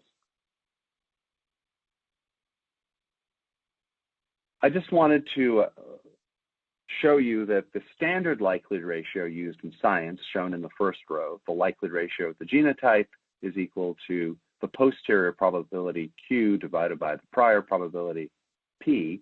If you go through some steps of definitions of probability and Bayes' theorem and other probability rules, will give you a valid derivation of what you've been seeing sometimes of the probability of the data given the identification hypothesis that someone left their DNA in the evidence, divided by the probability of the data conditioned on the alternative, that the opposite of the identification hypothesis, that they didn't leave their DNA or was someone else. If you want a detailed derivation, it's provided in a paper I wrote for a Promega talk 10 years ago. So why is this even a question? Well, there's some people like framing LR hypotheses, and the problem is bad math can arise. If you look at the likelihood ratio of the genotype, where The two hypotheses are the identification hypothesis H, that someone left their DNA, and the alternative that they didn't. Then you can set the HP, prosecution hypothesis, to H, identification, and HD, the defense hypothesis, to the only alternative, which is not H, that they didn't. And then you have a valid likelihood ratio, which is shown on the bottom, and you could write HP and HD. But if there's no valid math derivation and you can't produce one, or maybe it doesn't exist, then for some likelihood ratios that you can calculate, the expression may actually be meaningless. True alleles, quite transparent. This is taken from our website. We have standard disclosures of information. We provide validation reports and articles, testing data. We describe our methods, compliance documents, our SOPs, scientific papers, method descriptions, admissibility decisions, tutorials, user manuals. We provide a software installer so that the other side can review the case results along with the case data. And we provide access for free independent testing for defendants, as well as source code access under confidentiality. The throughput of a true allele system for simple mixtures, uncomplicated 2 or maybe 3-person mixtures, for a basic 12-core true allele system is about 100 mixtures per day. And a system like ours, which some of our users are moving up to, with 100 cores, could solve 1,000 simple mixtures per day. Now, more complex mixtures can take more time, and we will reproduce them. If the time is up to the analyst, you can spend many hours, you can spend days if you want the computer to really dig into that 3% minor contributor of a 6-person mixture. But there are no limits on the number of contributors. It's been validated up to 10 contributors, and it can go more further. And there's no limit on the amount of DNA. It can go down to 10 picograms or lower. So that leaves us with an opportunity, given that how we know that before probabilistic genotyping, there were so many past failures for the last 20 years of DNA mixture interpretation. There have been hundreds of thousands of mixtures that have been called inconclusive. We know that's not right based on the studies that it's done and the work that we do, or have been given inaccurate match statistics, where the number is a number, but it's not reflective of the information. It can be too low. Sometimes it can be too high. True allele automation can actually open up the past. Why? It can use all the data. You don't need to have people involved, and it can accurately reprocess old cases. You might want to take a look at the results before you write a report or go to trial, but the computer can basically get all of this work done automatically. And the reason that's important is, as we know, and many of you know, there are innocent people who are in jail where there's exculpatory DNA that's been wrongly or insufficiently interpreted, and they're languishing. And there's also guilty people who go free committing crimes because the DNA is not being fully interpreted. So I guess I'd wrap up by saying that if you're the kind of scientist to whom these things are important, using all the data, objectivity, getting accurate results, basically stepping back from the interpretation and recognizing that as a really smart scientist, you or we or people who use technology can formulate questions, understand what questions to ask, have machines answer those questions, and then understand what the machines have told us and explain them to society, whether it be it law enforcement or prosecutors, defenders, or juries. That's our role in being able to understand the technology, use it, and explain it. We don't all have to know how to take apart our car and put it back together in order to drive it. So if that comfort level that a validated technology will give you accurate answers, you can just do 10 times more of it in a hands-off way. If that makes you comfortable, then true allele might be useful to you. And if you really do care about freeing the innocent or finding the guilty, TrueAllele could be useful to you as well. There's a lot more information on our website. We have courses, newsletters, newsroom. We have over 100 presentations between the website and our YouTube channel, which has videos, most often of narrated PowerPoints. There's some live ones as well. All the publications that we can think are relevant, we post as well as webinars. And you can always contact Cybergenetics if you have more questions, or if you'd like TrueAllele to take a look at data that your current systems may not be able to handle. So thank you very much. Wonderful. Thank you so much, Dr. Perlin, for sharing all of that information. And we are up against our time for a break. So I want to welcome anyone to take a break if they would like. But before we do move on, I would like, we had a number of questions come in, and hopefully you can see these on the screen. I don't know if you can see them, Mark, but we'll spend the next couple minutes if you're able to answer these questions for us. We'll move to that first. The first question is just for a clarification about the database and interpretation servers that you mentioned. Is this hardware in the laboratory, or is the data sent someplace else for analysis? When a laboratory purchases a TrueAllele system, their hardware, they have a choice of what they want to do. TrueAllele can run in their laboratory. It can run on a desktop. It can run in a server room on their site. It can run in the cloud, which is often done for training and validation. And we could run it if they want an independent check. We've done that as well. But usually a lab will buy a system. They'll buy the server system. They get the client software, and along with training and validation services, and the hardware is on site in their facility. Great. Okay, thanks. And the next one is on the premise that no people, no bias is best. This calls for 100% reliance on usage of TrueAllele as an expert system. What gives us this level of confidence in the black box? Has the software ever been wrong?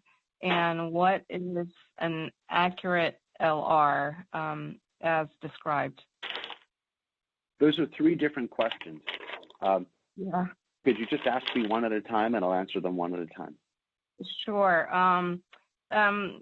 The first has to do with the 100% reliance on TrueAllele, on the machine doing the job of interpreting the data as an expert system. So, okay. So to answer that, sorry, go ahead. Finish the question. That's okay. What gives us this level of confidence in this as a black box type scenario? Well, the first is it's not a black box. The math has been published and posted. We give even more disclosures written again and again. If a user doesn't understand graduate level Bayesian probability modeling, well, that's understandable, but that doesn't make it a black box. A person may not understand the mathematics that's going into the color separation of their DNA sequencer either, but that math's also been disclosed. So at first, it's not a black box, but it's not the math that gives you the confidence. You do want to know there is math. What gives you the confidence is 20 years of validation studies, the many tests that are done on sensitivity, specificity, reproducibility, the basic validation studies that keep showing a predictability relationship between the amount of DNA in a contributor and the match statistic, as well as other measures that show support why these match statistics are accurate when measured as a group. So it's the scientific validation. It's also the reproducibility when we or our crime lab users run the system 2 or 3 times in their lab, and they, in the independent runs, are giving them results that accord with what the system's supposed to do.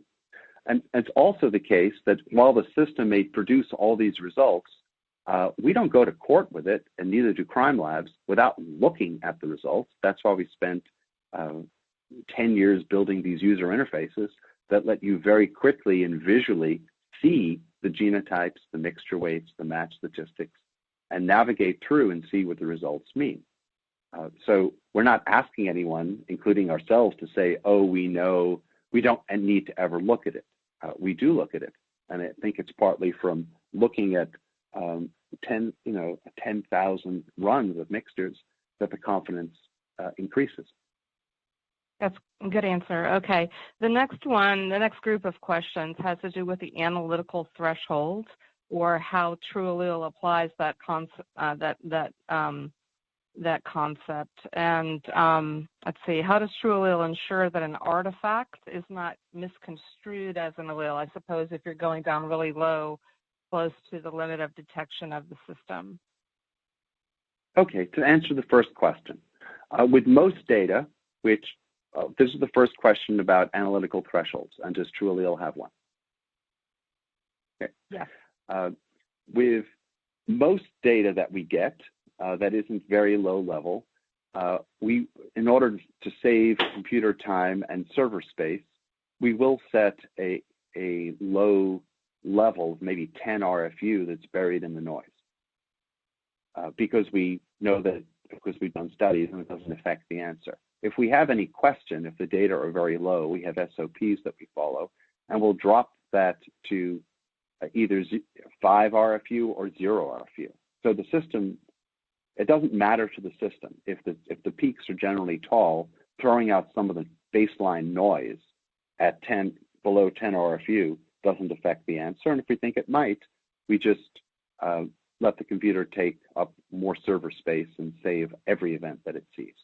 So there's no analytical threshold because the computer is modeling the baseline data in order to work out what that analytical baseline would be. Okay, I think that also answers the second question as well about misconstruing an artifact as baseline noise. Okay, thank you so much, Mark. And there are a couple other questions, and maybe we'll be able to swing back at the end of the session. I want to jump into the next speaker to ensure we give everyone a fair amount of time. So thank you so much today for joining us. Thank you. Mark. Okay, and our next speaker is Peter Gill. So Peter, you're welcome to start sharing your screen. Thanks. Okay, thank you. Can you see my screen? Yeah. You can, good. Yes, we can. Okay.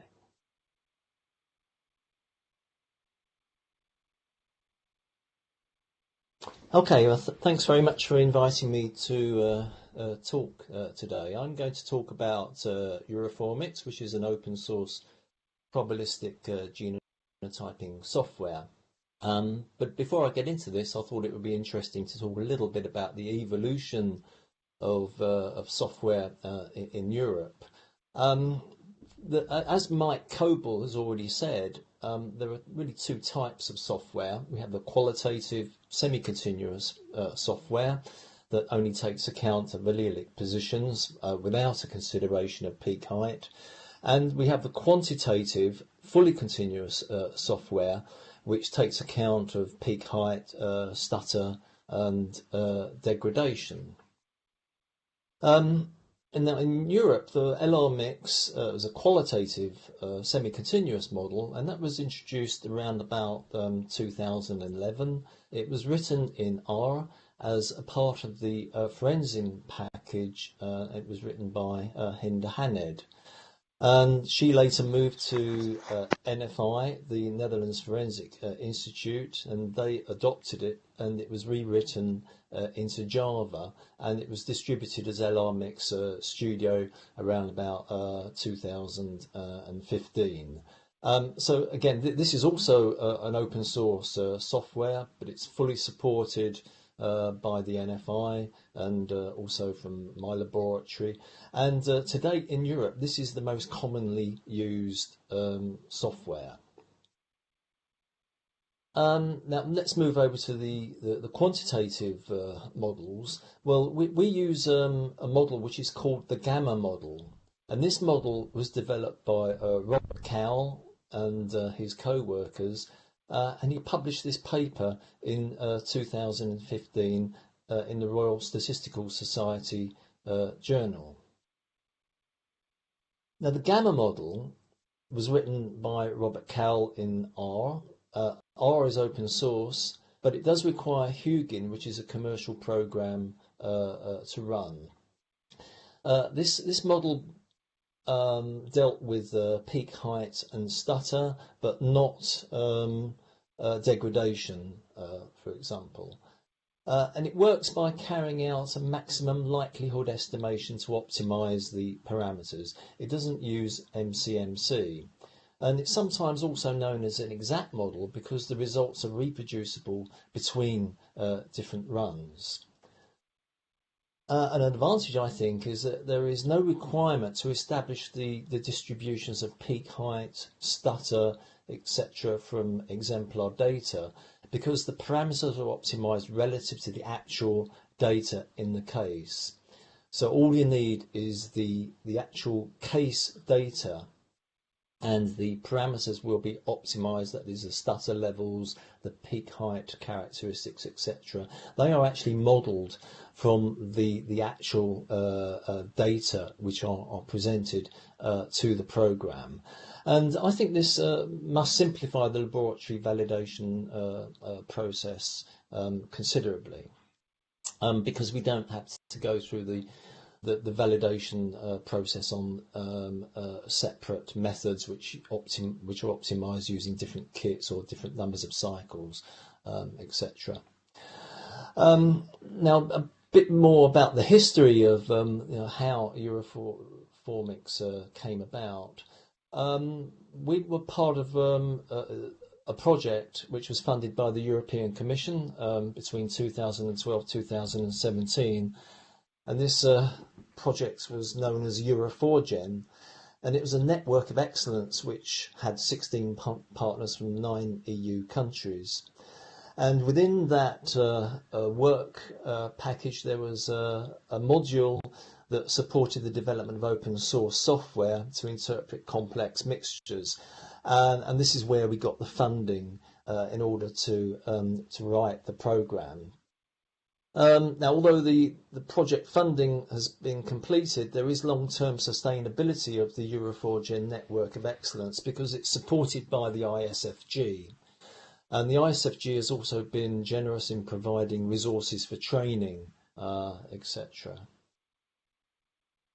Now, Euroformics was written by Irvin Blecker from my laboratory. It was funded by Euro4Gen, and it's based on the gamma model, which was originally conceptualized by Cowell, but we've expanded its functionality to include degradation, drop-in, and the theta, or the co-ancestry correction. The nature of open source is that it's easy to adapt. The advantage is the theory of the gamma model is extensively published and it's easily accessed. Now, the software that we wrote, it was completely written independently, and it was written in R and C++. Now, one of the advantages of being able to access open source software is that it's easy to carry out back-to-back comparisons with the original software. We had obviously with DNA mixtures, which is the Cowell software, we had to buy Hugin in order to run it, but that was a relatively small expense. But the main program, DNA mixtures, is itself an open source program. So what we can do is that when we carry out our validation is that we can carry out these back-to-back programs with back-to-back comparisons with software that has been independently written. Now, Euroformics has been validated. There are a number of papers which we published mainly in Forensic Science International Genetics. If you look on the website, it's version controlled, and we run a help desk which is available for users. And I would certainly reiterate what Mike Coble said in that it's not a good idea to just download the software and start reporting cases. You do need to be trained. To assist with this, we have online tutorials available. And as I've already said, we have training courses which are held regularly, and they're sponsored by ISFG. So to conclude that part, open source solutions for probabilistic genotyping software are currently widely used throughout Europe and beyond, although I think it's more likely that the semi-continuous models are being used more often than the quantitative models. So there's just a couple of our papers there which detail the validation, and this is the Euroformics web page, and these are just some of the file attachments which contain the software and various tutorials, etc. Right, so these are the elements of Euroformics. It deals with stutter, degradation, drop-in, mixture proportions, genotypes, numbers of contributors, and peak heights. Now the gamma model, this is just a simple representation of how the gamma model works. The gamma model is actually a very elegant solution. It works with just these two parameters. These parameters are called the shape and the scale parameters, and these define the actual shapes of the distribution. You just need these two parameters here. To inform these two parameters, there are in turn three parameters which need to be optimized by maximum likelihood estimation. And these three parameters are mixture proportion, the coefficient of peak height variation, and the peak height expectation. And these three parameters are optimized relative to the data which are presented to the program. So the observed peak heights are fed in here, the optimization is carried out, and that produces the weights, and the weights are based on the information of the peak heights. And then we need to calculate the likelihood ratio, and this is where the frequency database and the genotype comes in. And the weights are multiplied by the probability of the genotype given the proposition, and then that gives us the probability of the evidence given the proposition here. And then we use that information to form the likelihood ratio. Now the likelihood ratio comprises two parts. The numerator is the probability of the evidence given the prosecution hypothesis, and the denominator is the probability of the evidence given the defense hypothesis. So the model is run twice effectively to optimize these parameters relative to each of these probabilities. So what we're doing is we're maximizing the probability of the fit, if you like, to each of the different hypotheses, and that's why it's called maximum likelihood estimation. And over here we've just got a very simple two-person mixture. Mixture proportion is given as 0.28 for contributor 1 and 0.72 for contributor 2, and this is the shape of the curve here to which the peak heights are expected to fit. The way we handle dropout is within the gamma model. We have a threshold here, a threshold here which is 50 RFU. So we model the peak heights, and if the expectations of the peak height fall below 50, then it is effectively it's been it's a dropout event. That doesn't mean to say we don't know we don't calculate what we expect the peak height of the dropped out allele to be, but if it's below 50 RFU, then it will be designated as a dropout event. Effectively, it becomes a virtual allele in that respect. We also model drop-in. Drop-in is measured relative to the peak height. So here is an example. It's useful to have real data, drop-in data, for example, from drop-in events taken from negative controls, and we can fit an exponential curve to this data, and the parameter there is called the lambda parameter, and then this is fed into the model, and this is how we take account of drop-in. As you can see, drop-in events are much more likely if they are low in RFU, so the probability is higher. But if we have a drop-in event, which is say 800 RFU, then that is classified as a rare event, and the model will be penalised accordingly. We also take account of degradation and stutter. I'm sure we're all aware of degradation. We get this ski slope effect where the sizes of the alleles decrease as the molecular weight increases. So what we can do here is actually plot the degradation curve here, and this produces another parameter which is used by the model. We also model stutter. To model stutter, we take account of the stutter proportion. So if we expect a stutter, say this red block here, we expect it to move over to this allele here, and the green one moves over here, and the orange one moves over here. Again, the gamma model is able to model this very efficiently, and so that's how we take account of stutter. So just to summarise, the model supports the following.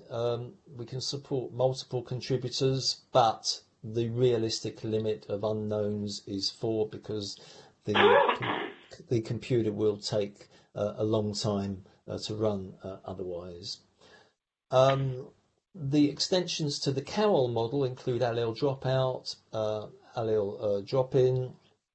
We have -4 stutters, degradation, and subpopulation structure. We can also deal with replicated samples, and this bypasses the need to make consensus samples, which was a common thing to do with the old techniques. There's no need to make consensus samples. The model does assume the same contributors and the same peak height properties for each of the replicas, which we analyse, however. And just to give you an idea what the setup looks like, we load the data and the settings. So here we have a kit here. Just as an aside, I think someone's left their microphone on. Can you check, please, to make sure your microphone's off? So we have the kit here, identifier. We can select a population there. And down here we have the, if we want to import evidence, it's popped up here. And we have a list of the reference samples here. And we just simply tick on the evidence and the reference samples that we want to analyse.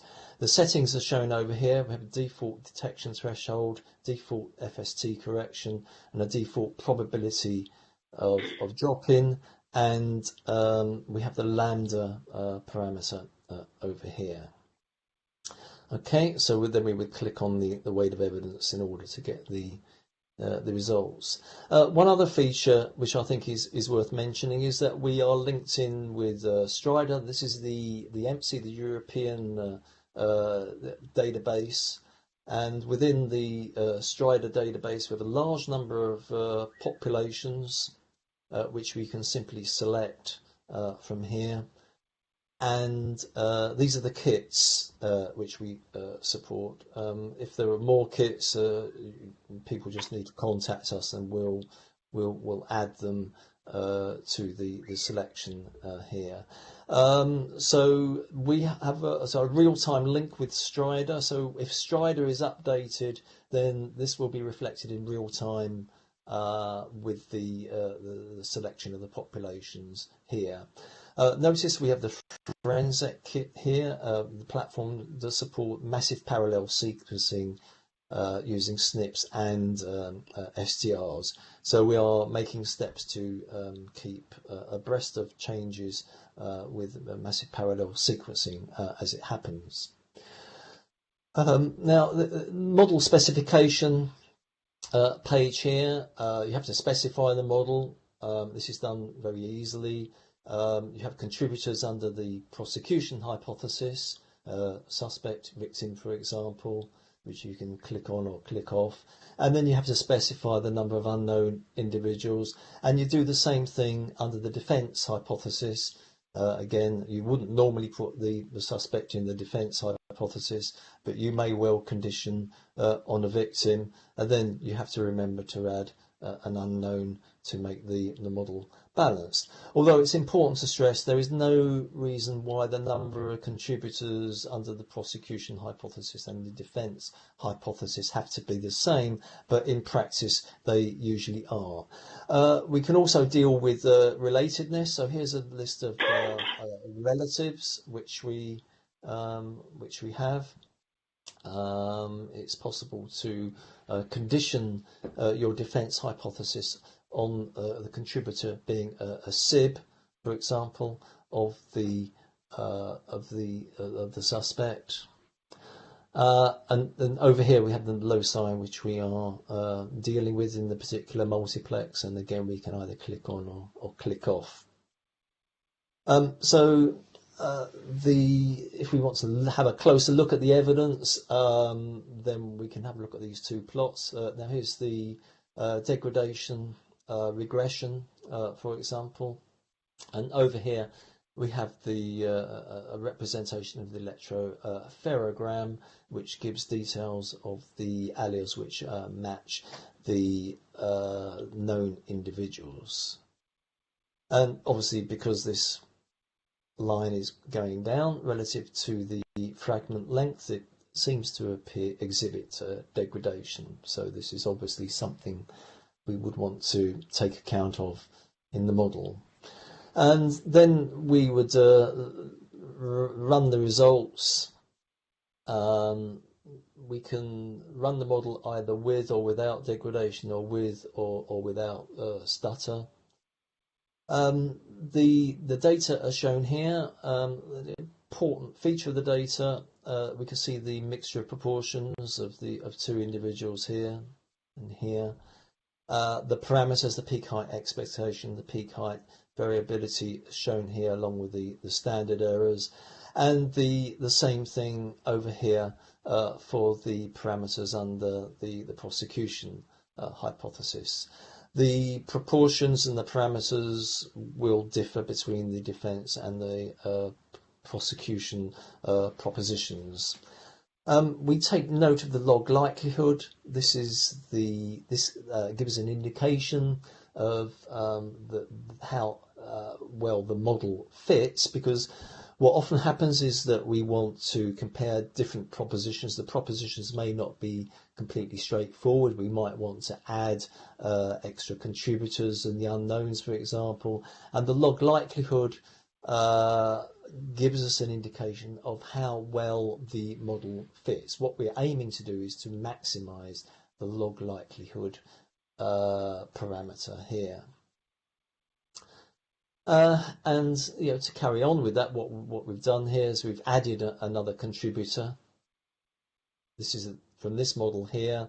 We ask the question, well, what does happen if we add another contributor?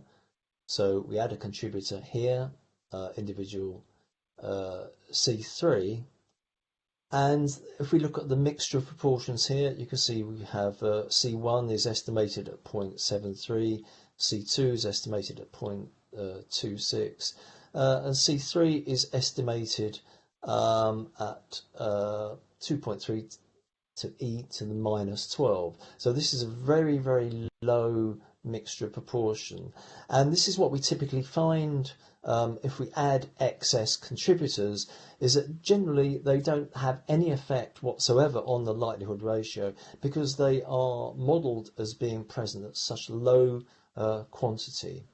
We call this exploratory data analysis. It's always a good idea, I think, to add an extra contributor if you can, to work out when the model is effectively plateauing with respect to the likelihood ratio.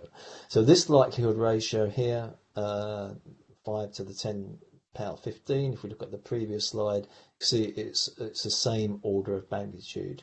There's a small difference, but we're still looking at a log 10 15 for both of these models. So I would describe that as having really no effect on the likelihood ratio. Now, just to talk a bit about deconvolution. Using the Gammon model, it's very easy to use deconvolution because really the deconvolution problem just falls out of the model that we're using. So there is a capability to carry out deconvolution, and here's an example which I'm illustrating here. So here's a multiplex. We ask the computer to deconvolve the mixture. We can do this in a number of different ways, but here we have just a top genotype per locus. So the D8 marker is giving us a top genotype for individual C2. 913 and D21 is 2930 and so on. And the probability of the genotype given the evidence is listed down here. So here we've got pretty high probabilities, and down here we've got a fairly low probability for FGA. What we can do here in this column is to work out the probability ratio to the next genotype. So a high number is good and a low number is not so good. And here I've just written down the genotype of the suspect over here, so we can compare. And I think by and large, TPOX here is not given as the top genotype correctly as a top genotype. The suspect is 812, for example. Here the top genotype is 8 at a probability of 0.92. So it's not always going to give you the correct genotype, but probabilistically this is the top genotype. What the software is doing is it's optimizing the relative contributions of peak heights relative to the observed allele heights. So here you can see a superimposition of the two contributors, contributor 2 and contributor 1, and the contribution to the various alleles relative to the observed allele peak heights. So again, this is all useful graphics which can be used to give you information. Another way to look at deconvolution, of course, deconvolution can be done under the prosecution hypothesis and also under the defense hypothesis. If you're doing it under the prosecution hypothesis, you're conditioning on a suspect, so you can only deconvolute the unknown individual.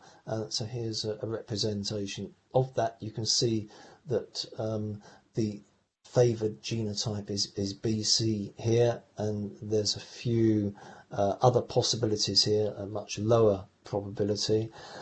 We can do the same thing under the defence hypothesis. Again, BC is the favoured genotype, but the probability isn't quite as high as under HP, for example, and the probability of AC has become larger, for example.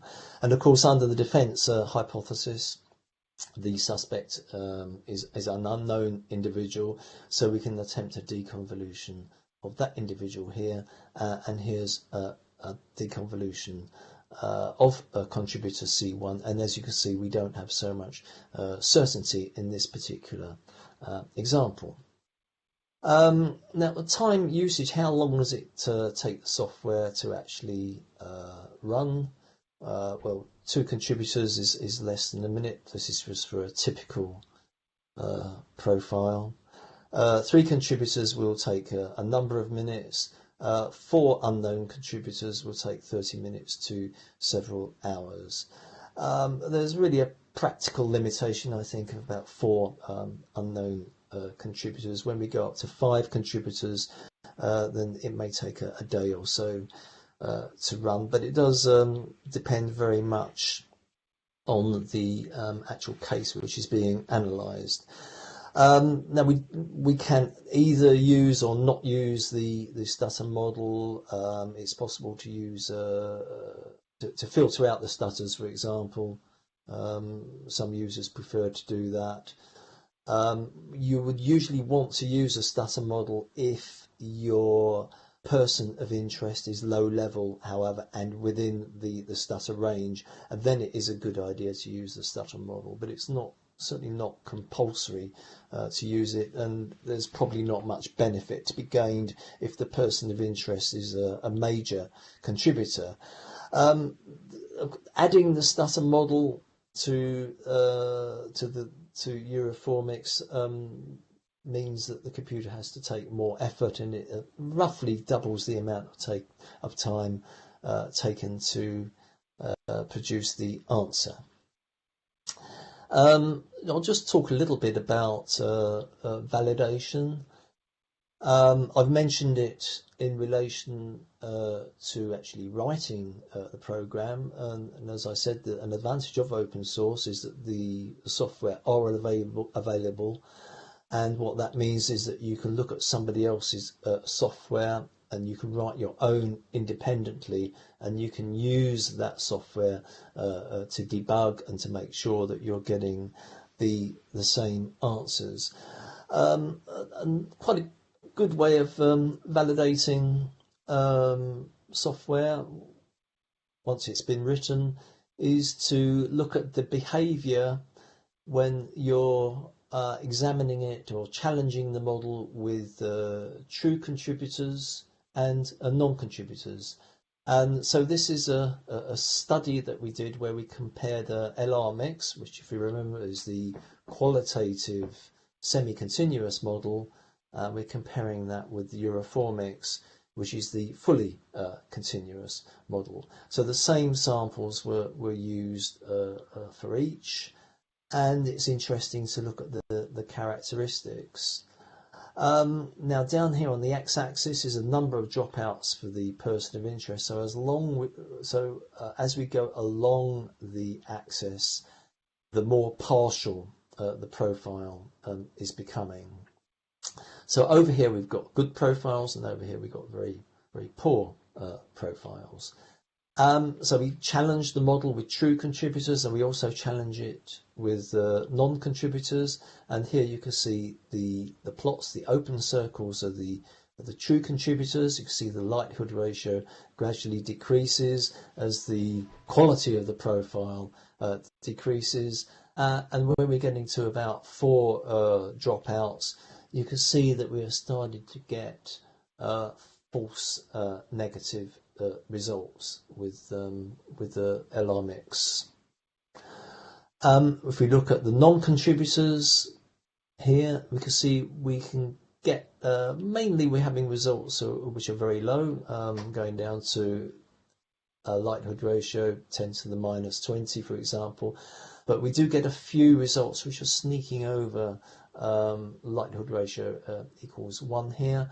But they are all quite low, and there's certainly nothing really going above a likelihood ratio of 100 with these particular examples.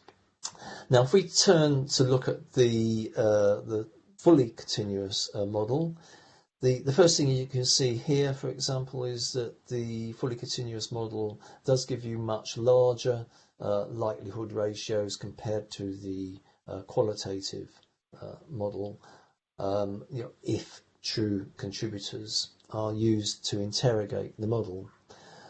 Again, the same as with LR mix, you can see that the likelihood ratios will tail off as the number of dropouts increases. And again, with non-contributors, we can see that there is an effect of non-contributors going slightly above likelihood ratio 1, but they are nearly all below a likelihood ratio of 100. And of course, this is what we expect. These are obviously false positives, but we're not getting huge false positives. And the number of false positives that you observe will obviously depend upon the number of samples you use to interrogate your model. False positives will also have an impact if you have a low likelihood ratio. You're more likely to see a false positive if your likelihood ratio is low. But it's important, I think, to remember that the likelihood ratio is in itself an objective statistic, and it does in itself tell you the certainty or the uncertainty of the statistic.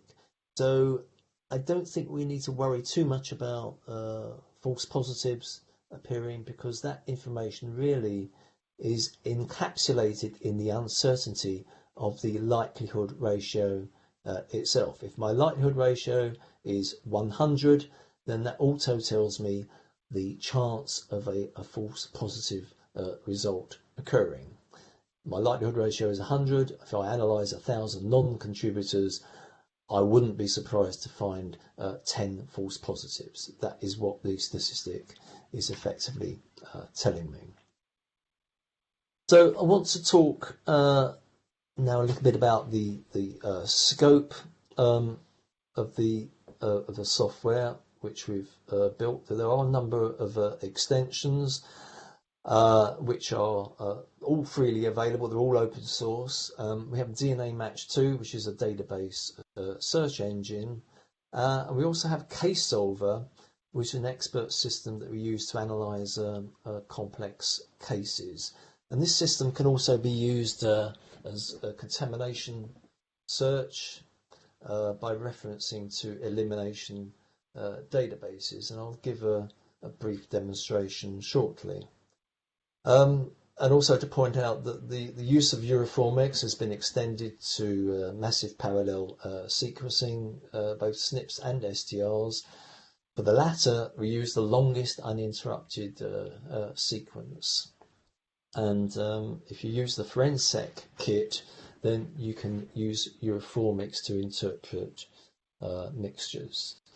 So really just to highlight this paper, this is, I think, the only paper which has been published to date, which shows a demonstration of analysing complex SNP mixtures. And this is from the HID ion AmpliSec identity panel and the data analysed using the PGM MPS platform. There is 134 autosomal SNPs in this particular kit. And we demonstrated in this paper that we can actually obtain likelihood ratios from 5 contributor mixtures. And it was interesting that actually considering that SNPs only have 2 alleles, no stutter of course, it's interesting that we can obtain likelihood ratios from the 5 contributor mixtures in this way. So really there is no difference really between the software to analyse SNPs and Euroformics. The same software can be used because really the characteristics are the same. We can really just think of SNPs as just the 2 allele STRs with no stutter. So that was an encouraging study, I think. Now I'd like to move on to Case Solver. Now Case Solver is an investigative open source expert system based on Euroformics. Everything I've talked about so far has been evaluative. Now investigative reporting occurs when you don't have a suspect in the frame. This is when you're working with the police investigators, you haven't got a suspect, and you're assisting the investigators to find candidates to test. Once you've found your candidate, then you move to evaluative reporting, which is what I discussed earlier. but investigative reporting is different. So this, what I'm going to tell you briefly now, is based on this paper, which was recently published in FSI Genetics, and it's based on a real case which was provided by Lourdes Prieto from Madrid, and we analysed that case using this software. So the background is that this is a digital solution. It supports forensic experts to quickly visualise profiles as EPGs and to separate easy and difficult profiles. It's a dynamic framework. It allows deconvolution. It allows you to condition on known and unknown contributors, and it provides for very fast comparisons between reference and evidential profiles, and also comparisons to references as well. The program and the software is based on Euroformics, and its scope is STRs or SNP-MPS data. Now, what we find increasingly for various serious crimes is reporting scientists are often faced with having to contend with complex cases, and the police may literally submit hundreds of items to investigators. Now, with modern DNA profiling, we're using multiplexes which have 20 plus loci. We may have complex mixtures. We are thinking seriously about moving to MPS, massive parallel sequencing, with even more loci and even more data. So we are rapidly getting to the stage where the bottleneck is going to be massive amounts of data coming through casework laboratories. We're no longer in the era when we can have the luxury of actually sitting down and looking through profiles. The only way that we're going to be able to process this data is by using expert systems and probabilistic genotyping. So CaseSolver, in our laboratory, we have this integrated into our LIMS, and what this does, it means that we can seamlessly transfer our data, our reference samples, our casework into the CaseSolver environment, and that facilitates the comparisons very efficiently. So I can give you now a brief demonstration. So this is based, as I said, on a real case. It was a serious case, and there are 119 reference profiles and 3 reference profiles which were submitted for examination. And to make the case more challenging, we challenged the software by generating a fictitious database of 1 million individuals, and we put the reference samples in this fictitious database to see if the software can retrieve the reference profiles. So I'll just give you some of the case circumstances. The police forcibly enter a residence in Madrid to find a deceased along with her son, and there had been a violent struggle where the victims had been stabbed multiple times. Now, initially there was no suspect, and therefore the police investigators decided to carry out comprehensive sampling of the crime scene, and this resulted in a total of 119 crime stains from 46 different items.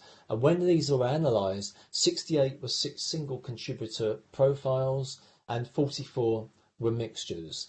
Now, the majority of these profiles were blood stains, but contact traces were also taken from cigarette butts, mobile telephones, handles of drawers, knife handles, and blades. So you can see there was a lot of evidence which was taken from swabbing surfaces, a lot of trace evidence with no evidence of body fluid associated with it.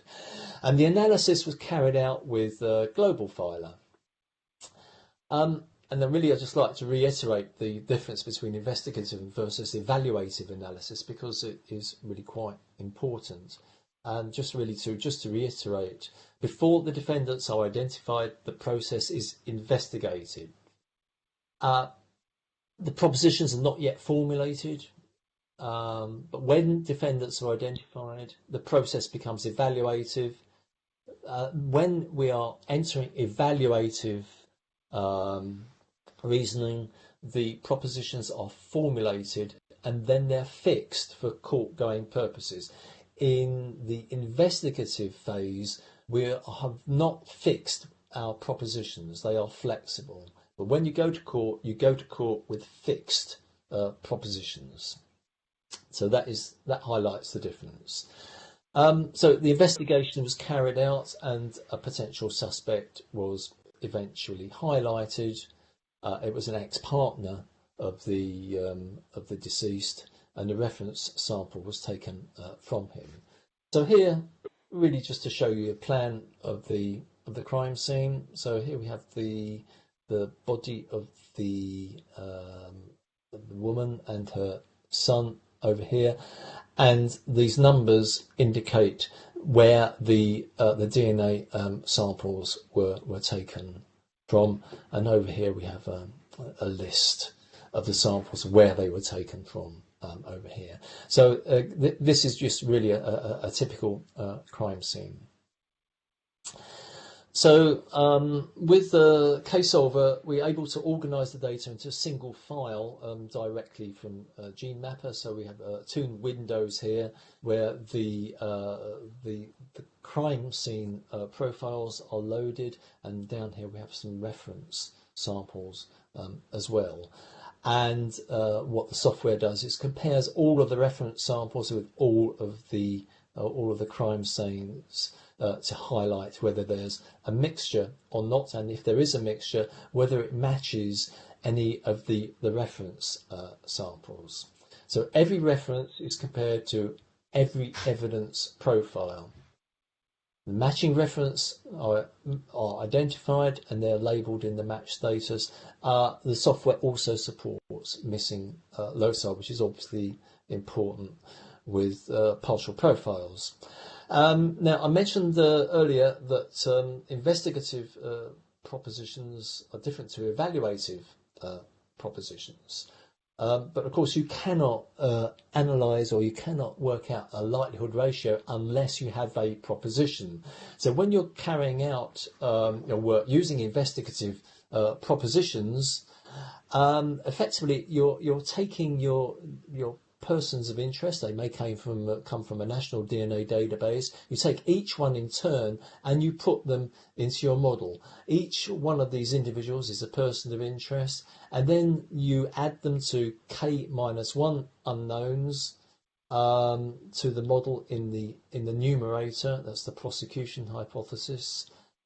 And your proposition is that the person of interest, k-1 unknowns, are contributors to the reference profile E.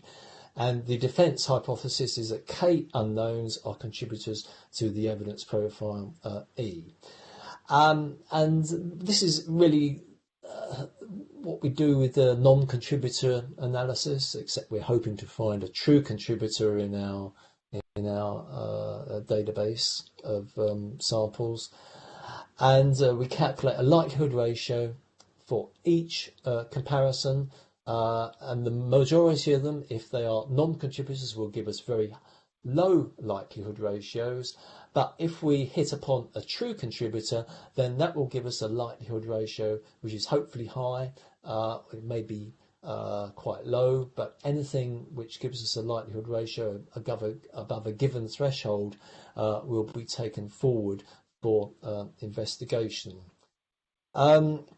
So I'd like to talk a little bit more about how this program works, because to carry out quantitative LR testing based on a fully continuous model is quite time consuming.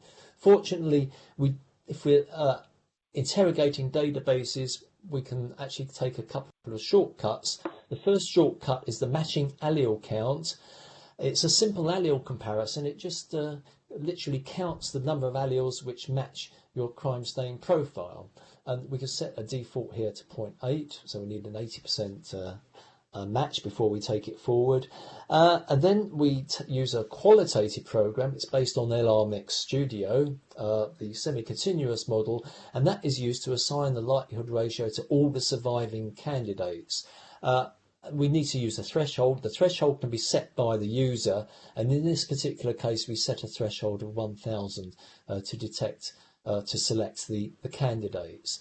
And then that will give us a number of candidates which we take forward to the next phase, where we interrogate the candidates using Euroformics. So this is using the fully continuous model. So each time we do this, we cut down the number of candidates, and if we do this, it makes it very manageable. We can also carry out deconvolution with the software. We can deconvolve unknown contributors, and then they can be fed back into the software and used as reference samples themselves. So this is an example of the output using this three-step strategy: matching allele count, the qualitative LR, and the quantitative LR with Euroformics over here. We've got more information here, the mixture proportion, and these are the references to which it matches. Reference 2, reference 1, and here we seem to have a complex mixture: reference 1, reference 2, reference 3, and the major profile. And we do this for all the reference samples which are pushed through the system. And a very nice way to represent this, it's a graphical representation. So the green nodes represent the reference samples. We've got 4 references here. The orange nodes represent 2 contributor mixtures, and the green nodes are 3 contributor mixtures. So this one here, this mixture here, matches reference 3, reference 1, and reference 2. So using this software, we can produce graphical representations such as this, and I haven't got time to discuss it, but these graphical representations can actually be very useful to the investigator to gain information about the case itself. You get a holistic view of the case environment, and the stains within that case by using this kind of methodology. Now, how long does it take to do the analysis? It takes about 2.8 hours for this particular case for all 3 steps, if limited to 4 contributors, and 10 minutes for 3 contributors maximum. And then we compared it with manual inspection. It took about 8 hours to do this manually. And it was observed, because this was a real case, it was a good opportunity to actually find out how the system worked compared to the conventional manual method. And what we found is that the manual method actually took a long time. And not only that, but the manual method was shown to be error prone. The probability of making a mistake was quite high. And the Euroformics case solver method actually gave results which were much easier to interpret, much clearer, and much quicker as well. Now, as I said, we wanted to challenge the software, and we generated 1 million randomly generated reference samples by simulation, and then we added our reference samples to this database, and then we used CaseSolver to search through these 1,000,003 cases to see if we could separate them. And to cut a long story short, we could a total, and this is just to give a breakdown of how these how the method performed. Going through the first phase, matching allele count, from 1 million references, we extracted 56,000 individuals, which were carried through to step 2. Going through the LR mix qualitative method, that cut it down to 302, where we had a likelihood ratio greater than 1,000. And then we passed these 302 samples through Euroformics, and we were able to recover the 3 individuals. With one false positive comparison giving us a log LR of 1 million, but given that you're interrogating 1 million non-contributors, you would always expect to find the likelihood ratio of that kind of level when you're carrying out this sort of analysis. Total time for the analysis, the whole analysis of 1 million individuals, was about 12 hours. The limitation for this, regardless of the software that you use, is going to be the quality of the profile, because partials are always going to match more often, and that's why it's important with this kind of interrogation that you may need to analyse small sections of your database. It's probably not a good idea to analyse the whole database, but if you can interrogate a database by geography, or perhaps individuals who are known to have a certain modus operandi, then that makes the search much more efficient. And as I said, the false positive rate is related to the size of the database itself. Okay, so as I said, this is a very flexible tool. We have to be aware that we're moving from investigation to evaluation, that we are effectively using the software in a different way. And finally, I just want to highlight that the gamma model, which underpins Euroformix, has been widely adopted, and it was briefly mentioned by Mike Coble in his introductory talk. The start was DNA mixtures from Robert Cowell. Like LTD is produced from David Balding. There's Lyra HT, Euroformix, and the DNA Match 2 and Case Solver software. And in the US, Euroformix has been adopted by Sorensen Forensics, which is a commercial organisation. But what they've done is they've built a new user interface, but the core program is Euroformix. So actually, there is no barrier for open source software to be adopted by commercial organisations. This is branded as bulletproof, and it's available, or you can get more details if you go to this web page here. Now, in Europe, things are moving on quite quickly.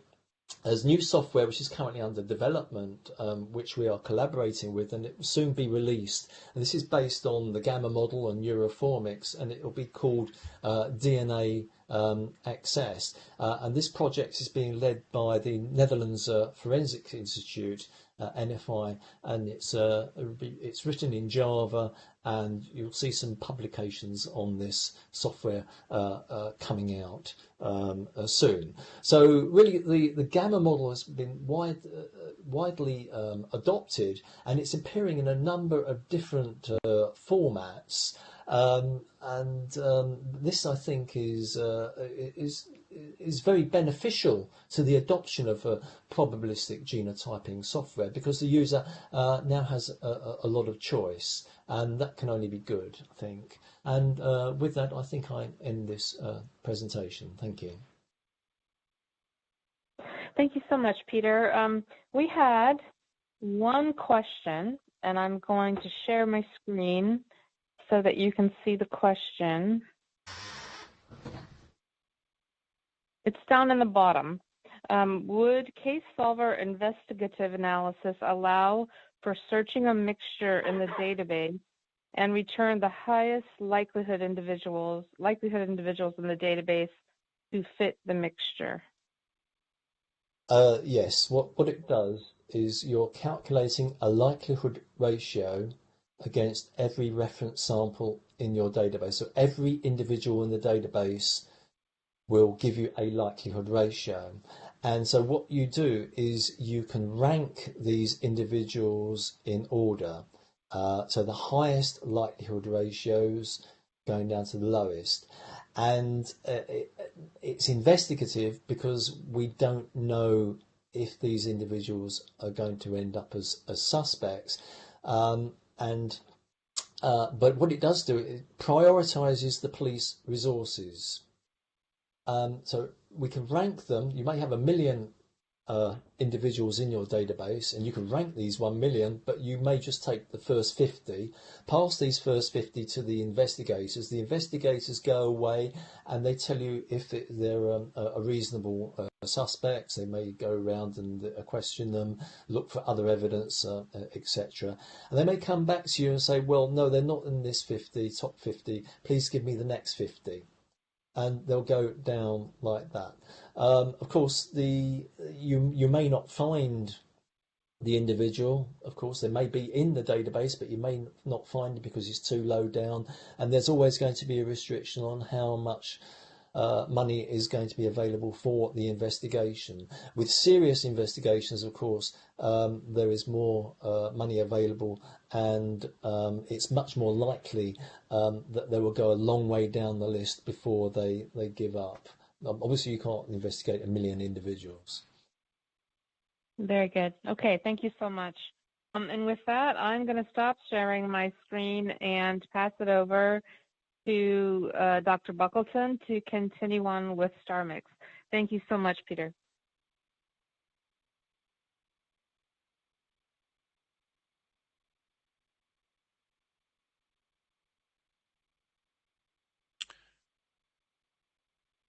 Well, good afternoon, everyone. I am a substitute for Jo Bright, who's currently teaching in Illinois, and these are her slides, and I just want to acknowledge that, despite the fact my name is there. The slides are available here on this WordPress account. That's com, actually, not con, and that's them there if anyone wants to download them. I have 49 slides, so we're looking good for a sensible finish if any of you are looking at exit times. Just want to start with some of the concepts of profile interpretation, and I ask you to consider the locus below. What are the possible genotypes of the contributors if we assume this is a two-person mixture? And it would help if we knew the apparent or the number of contributors and the approximate mixture proportions. These are not available to us without some form of examination.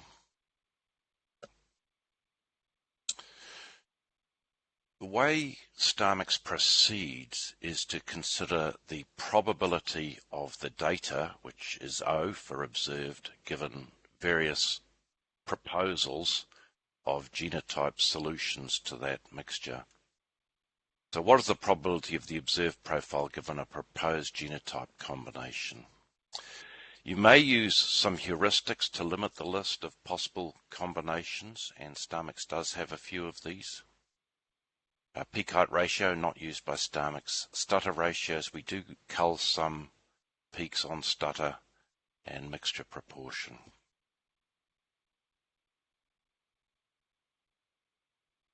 Just briefly discuss probability and likelihood. In English, they're often used as synonyms, and it's common usage.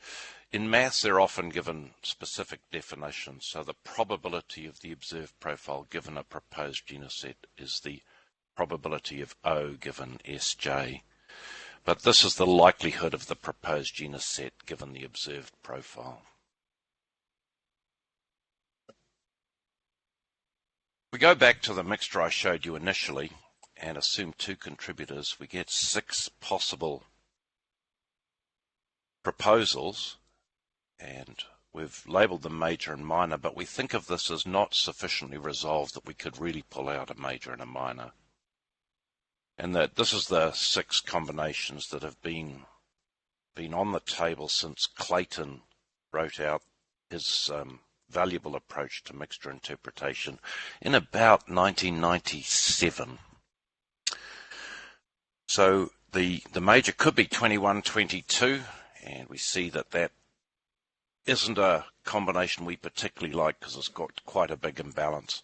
But if it is that, then the minor has to be 2325, and so on. We get the 6 combinations that many of us are used to.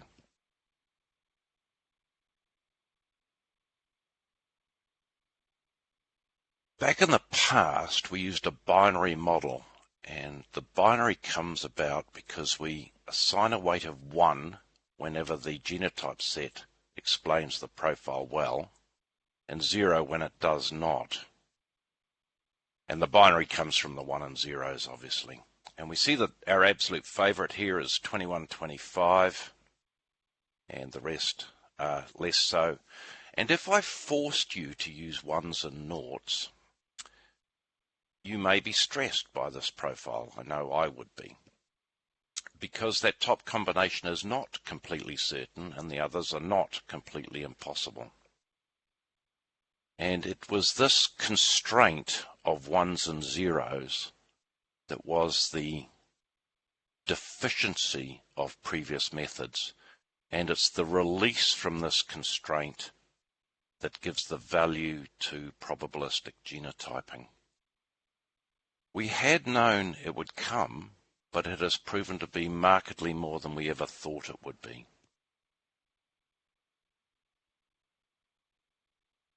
Quote from Kelly et al. The binary model assigns values of 0 or 1 to the unknown probabilities. In essence, the probability is assigned a value 0 if it is thought that this probability is very small relative to the others, and it is assigned a value of 1 if it is thought to be relatively large. In reality, all uncertainty should be dealt with by probability, and these probabilities are not 0 and 1, they are continuous. And here are a set that are completely fabricated. We see that we prefer the 2125, but it would be difficult to be completely certain. So to say prefer, but not certain, I've invented the number 0.79. The others are not great, but tolerable, and we've inserted small numbers there. And those are the probability of the observed given various proposals, and that is the essence of what StarMix does, and it's the essence of what all probabilistic genotyping methods do. It's the release from 0 and 1 to these continuous numbers, which seems such a small matter, that has released the power of DNA interpretation. So that is what StarMix does. The whole Monte Carlo Markov chain is to assign those numbers. It takes into account the number of contributors, degradation, template, stutter, and replicates. The output are called weights, and that's just to make it clear to us, in fact, that this is not the probability of the genotype given the data, it's the probability of the data given the genotype. And there is quite a widespread piece of misinformation that StarMix makes the probability of the genotypes given the data. It does not. It makes this. The weights are the primary output of StarMix, and a human operator with experience can personally validate the weights for two-person mixtures. They could look at them. I'll back up a little. We could look at this and say, I prefer 2125, and then you could look at the weights, and indeed you see that StarMix, or I believe many other software, would also prefer the 2125. So a human operator can personally validate two-person mixtures. I believe they can personally validate three-person mixtures with a cup of coffee and a whole morning. But beyond that, I personally start to drown in data and become incapable of doing it manually. And I warm to the comment Peter Gill made where he says that the future is just going to drown us in data, and how are we as humans going to deal with that? If you just allow me to catch up a little bit. The weights are the primary output of StarMix, and they are what is used in calculating a likelihood ratio. And the rest of the calculation is standard and I believe shared by virtually all probabilistic genotyping systems.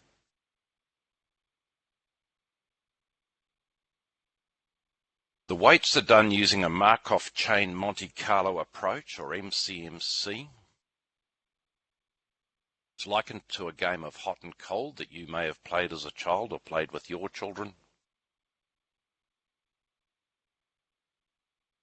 We start from a random starting point, and indeed Starmix actually starts 8 chains and runs 8 chains simultaneously.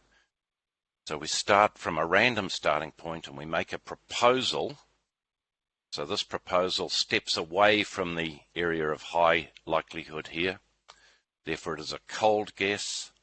This one's a hot, we take it. And the process is we always take a hot and we sometimes take a cold. So there we go. We've made a few more proposals. Most of them are cold. We didn't take them. We took a hot. This time we've taken a cold, and then we move on, and in very short order, we get to the what's called the good space. That area of the solution of the proposals give high likelihoods, and then that's what Starmix does for the rest of its run. It wanders round in that good space. As Dr. Perlin pointed out, not getting the single most probable solution or most likely solution, but getting all the credible solutions. What we notice with a Markov chain is that you can get there really quickly. So instead of searching everything, you can get there quickly. And this allows us to model the data with a higher number of parameters than we could deal with if we did it by brute force or some other way.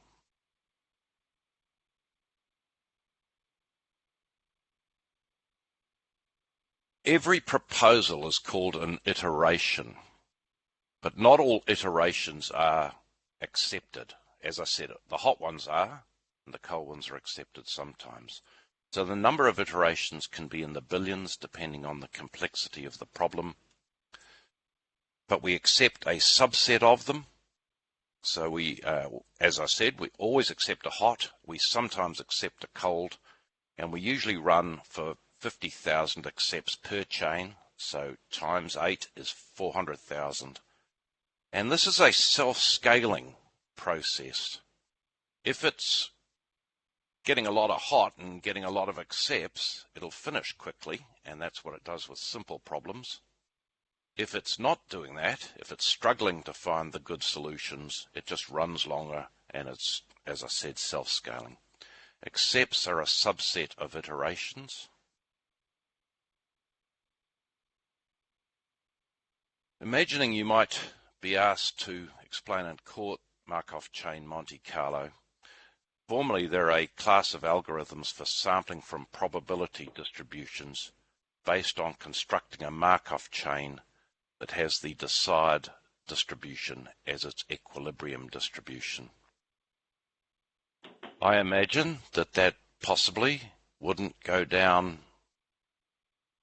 in terms of understandability in court, but you might try something like an algorithm based on standard mathematical principles that assigns a likelihood for each genotype combination. In Starmix, the MCMC is solving the equation for genotype weights. It's actually a complex integral we need.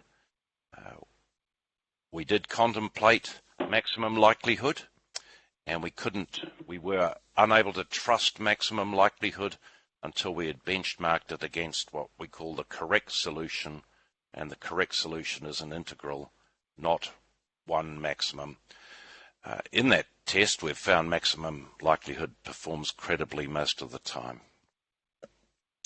Monte Carlo methods rely on random sampling, and that's the Monte Carlo bit, and it's named after the Monte Carlo casino. I have recently learned there are 2 Monte Carlo casinos, one in Monte Carlo in Europe, and one I think somewhere in America. This Monte Carlo is the European one, and it's named after that, which is a casino, and you might recall James Bond visited it a couple of times. MCMC is the standard solution to this problem. If you presented a mathematician with a huge multi-dimensional problem which he had to search in order to find a small area of good solutions, it is very likely he would reach for MCMC. It's in use in physics, where it was used initially for predicting the behavior of radiation particles, and that's actually part of the origin of MCMC. It was used in the Los Alamos development of the atomic bomb, and its first processes were related to how radiation would propagate.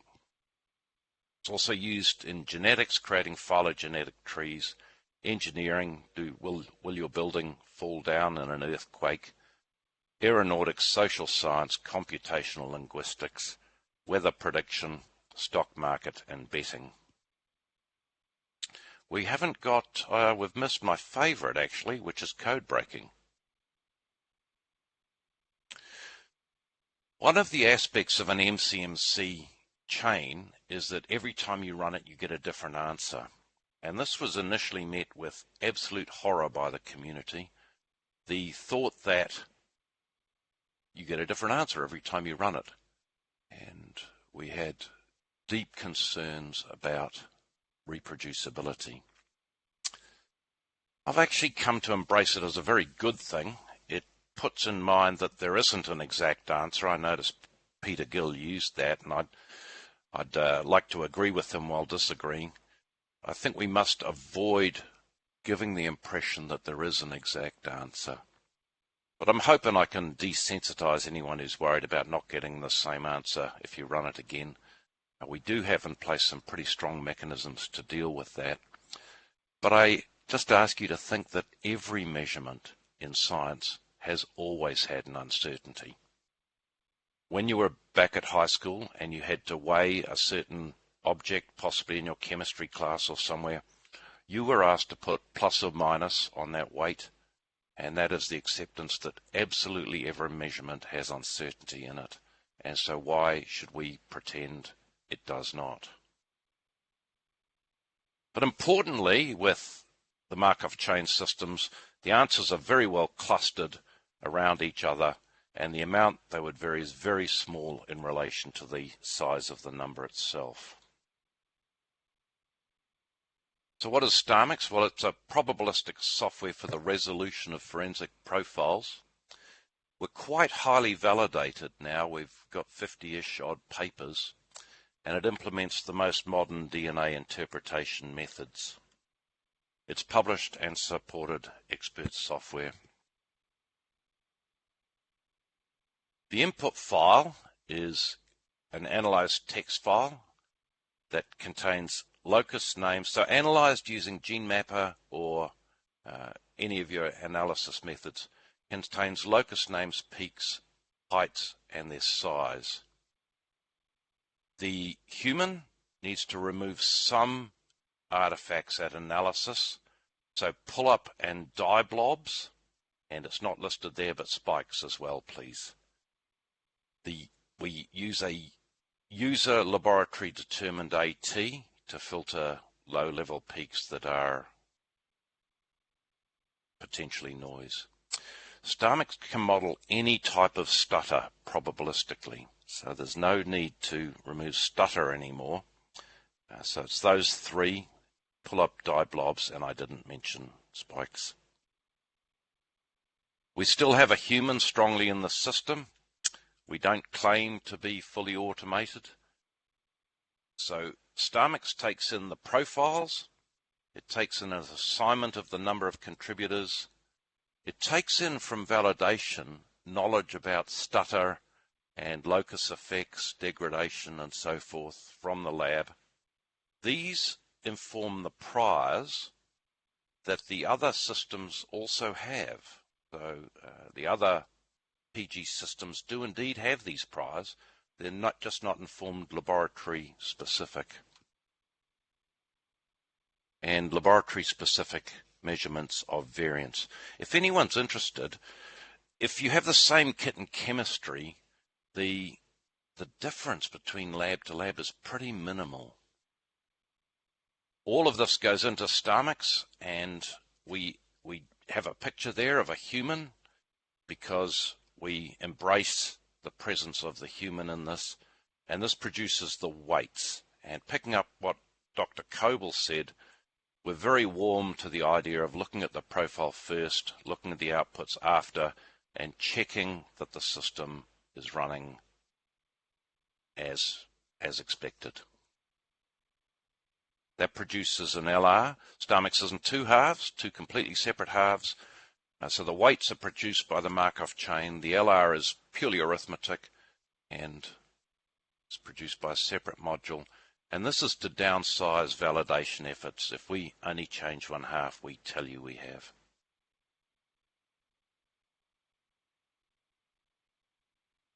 Dr. Moretti, who organised this course, asked us to speak a little bit about where we came from. So StarMix came out of a lab closure, and this happened at the Victoria State Police Laboratory in Melbourne, Australia. And that laboratory had been using a freeware off the net that was essentially being used past its use-by date. It had been developed before dropout became an issue, and it was being used in situations that it was not fit to deal with. The laboratory recognized this problem belatedly and withdrew some statements and reissued them. And I've actually forgotten the numbers, so if you just bear with me. An LR went from something like 3 billion to something like 3. And the prosecutor noted this difference and felt that his case was damaged, understandably, and took it to the Commissioner of Police, who you see photographed there. And the loss of faith in the laboratory led to its closure.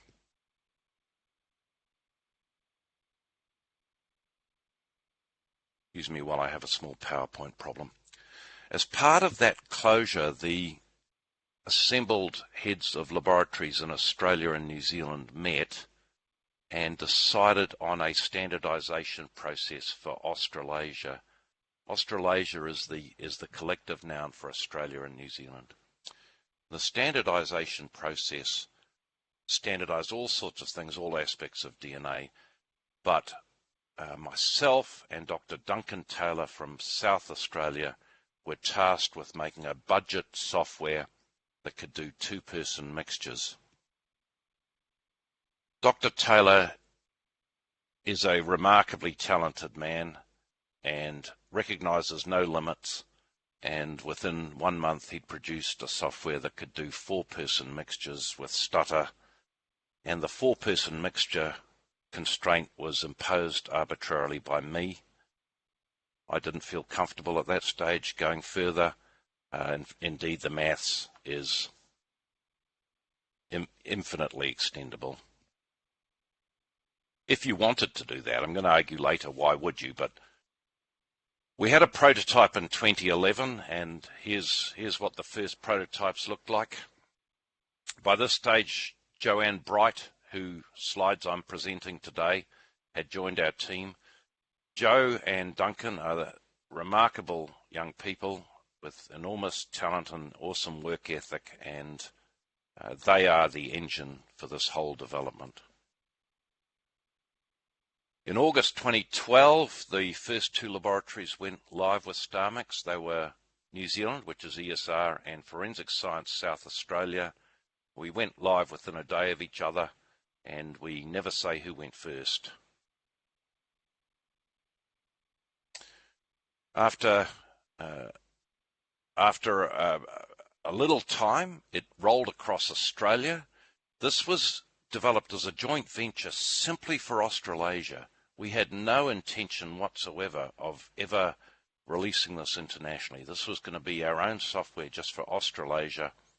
And during 2013, many of the states in Australia launched StarMix. After my laboratory director was approached by representatives from America, so from the US Army and Californian Department of Justice, and after quite a lot of introspection, they released StarMix internationally, and that was in January of 2014.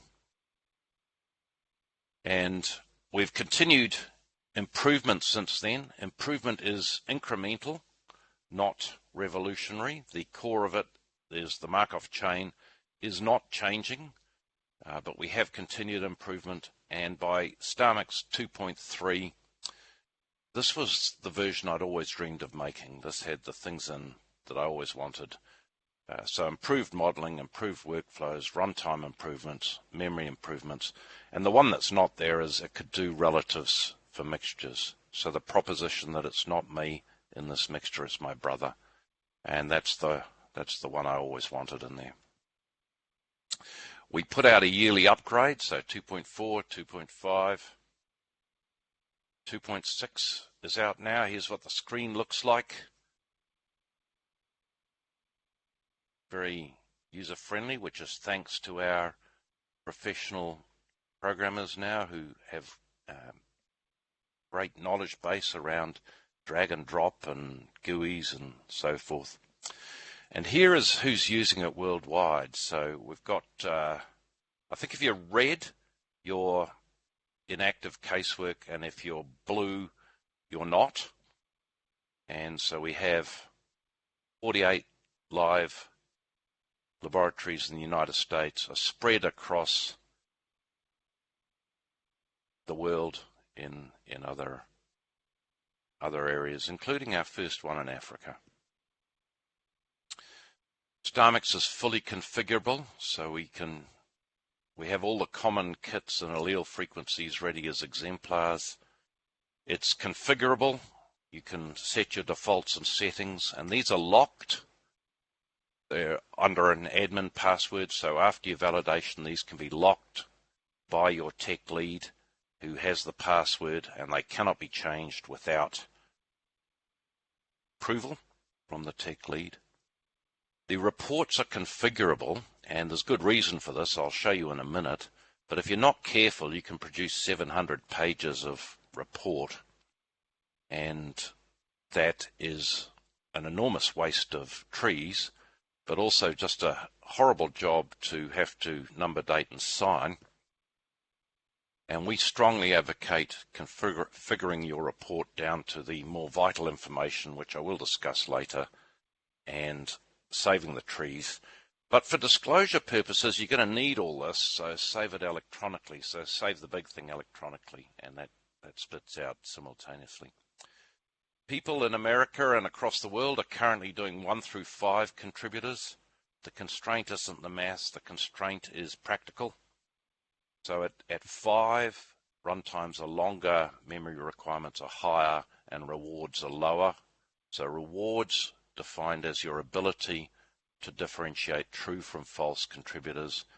As you add more and more contributors, your ability to differentiate diminishes. We can do replicate amplifications, and you can do different kits in the same run. This is of interest to some of our European colleagues, particularly, for instance, in Germany. They do every case with 2 different kits. So they have what they're called forward and reverse kits. So if you imagine identifier, that's not what they use, but it would be good for us to imagine identifier. You have some low molecular weight loci and some high. Then they have the reverse kit, which is where the high molecular weight are now, the primers have been moved and they're now low. And if you have a degraded profile, there's a pretty good chance what you miss in one kit you're going to pick up in the other. And it's a very clever idea, and with a little bit of maths, StarMix was able to do it. We now have variable number of contributors, so you don't have to name the number of contributors anymore. At the moment, we only allow you 2. Again, that's not a constraint of the maths, that's a constraint of us. We've only validated it for 2. We have an HD true tester. I'll just pause for a minute there because I'm moving well off the concept of HD. D's stood for defense for many years, and that's partly my fault. I was back in the team with Peter Gill and Ian Evett and so on back in the 80s, and we started with D. It's not gone well in court. The defence, very rightly, say, stop telling me my proposition. So I'm warming to HA, which is just alternative. It was a little bit of an aside for you, but important if you want to lower drama in court. We can do the LR from previous deconvolution, so you can do the decon separately with no references and then put the references in. And we can do that nice thing Peter Gill was showing where you can load up, 5 references and 113 crime scene profiles and tell it to go do them for you.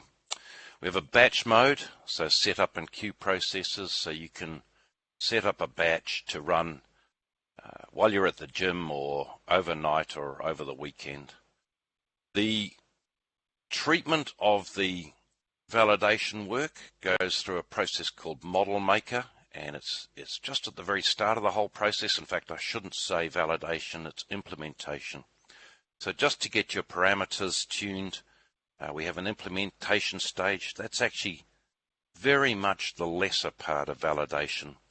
The real validation is where the laboratory manufactures mock samples and runs them in StarMix and observes that everything is working correctly. StarMix will produce a CODIS report that's directly suitable for CODIS. By default, StarMix gives you the common relatives, so brother, half-brother, parent-child, and so on.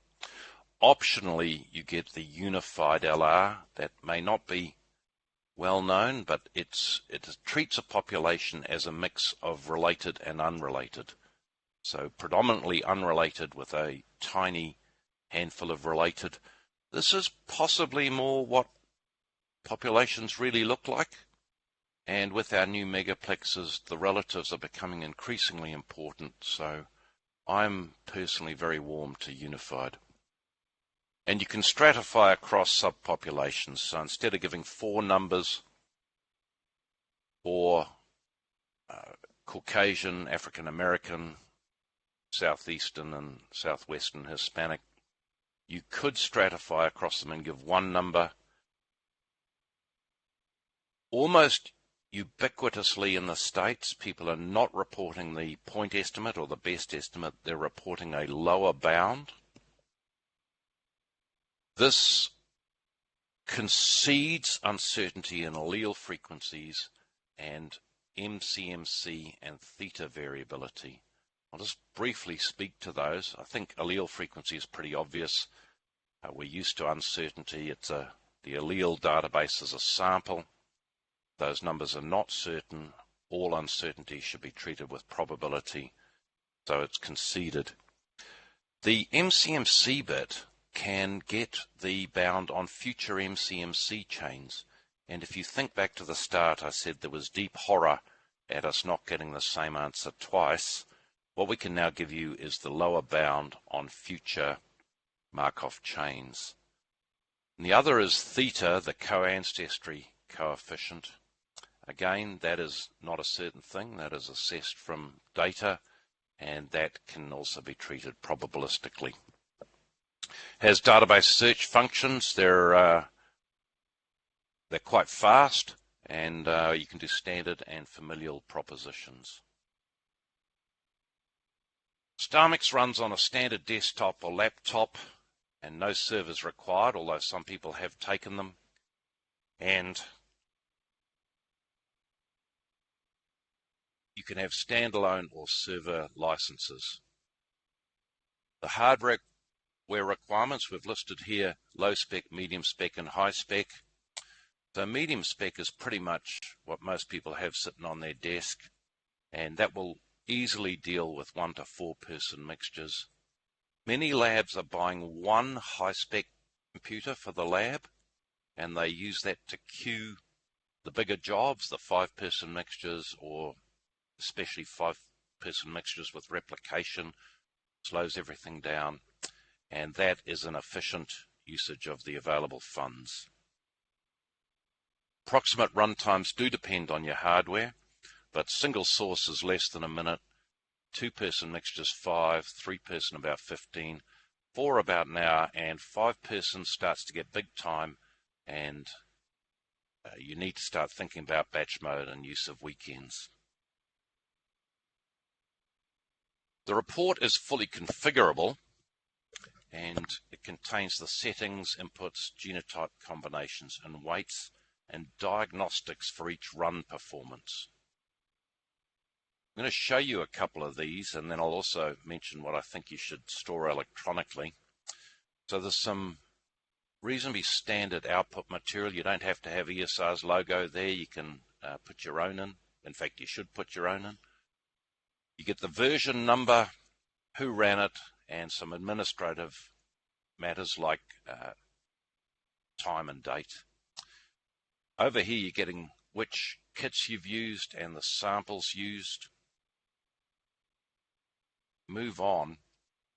You get, just like we saw for Euroformics and True Allele, you get these assignments or estimates of mixture proportion. So in this case, we have a 3-person mixture, approximately 55, 33, 12. These are the degradation parameters, which give you a feel for how degraded your profile is. Down here are some of the diagnostics. I'll just draw your mind very quickly to a couple of them. The Gelman-Rubin is whether your 8 chains have gone to the same part of the solution. You remember back to that hot and cold game, and we were trying to get down to the grey square, grey circle. You want all 8 to have got there, and if that is, that number should be less than about 1.2. This is something I think is rather cool. You get, so the validation doesn't actually set the stutter ratios and stutter variances. That's another common misnomer. It just sets the priors for them, so the acceptable range in your laboratory. And what you get is for each profile, you actually get where you are on that. So if we look at this, this allele here, allele variance, has settled about there, which you could say is in the middle of this distribution. So we can say this is a pretty typical profile for this laboratory in terms of its allele variance. Back stutters up a bit, whether that's a clue that you might want to see if, you've got a big back stutter. As I said, all stutters are modeled, so in this situation, forward stutters been modeled, and we see that seems to be about the middle of its range. This is one of the things I'm going to suggest you may not want to print. I personally find this just real heavy duty, but let's look at it. So here is the THO1 locus, and here is contributors 1, 2, and 3, and they're always in diminishing order.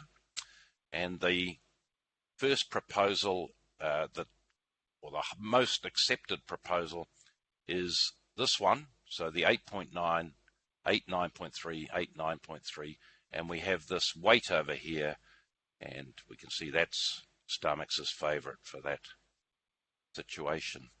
But as I said, I find that too data dense for my head, so I like this component interpretation.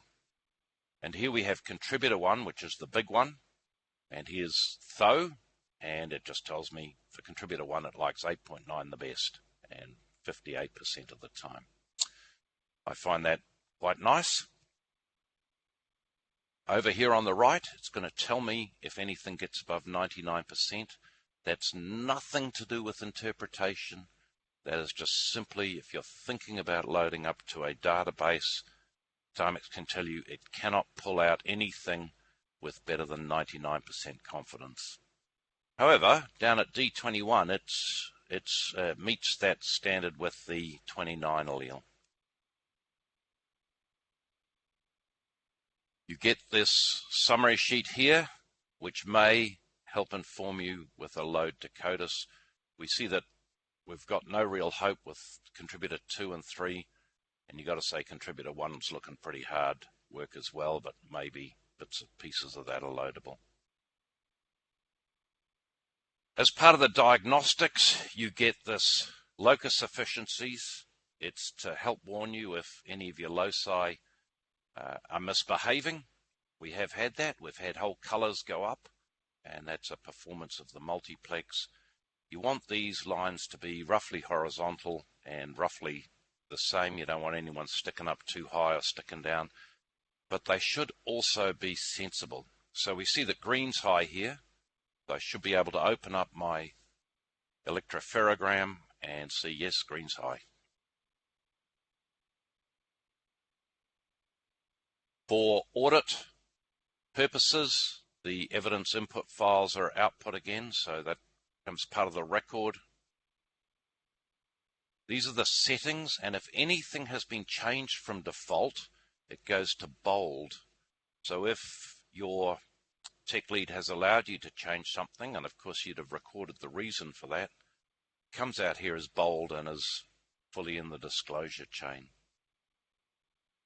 And I'm going to finish there with a picture of our team. We've got some great people here to help you all, and I won't bother naming them all, but we're not a one-man band. There's some really good people here, and we're here to help. So with that, Tamara, hopefully I've kept well to time, and I'll hand myself back to you. That's wonderful. Yes, John, you did well on time.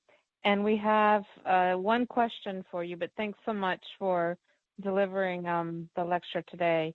The one question, and made the mistake of not sharing my screen.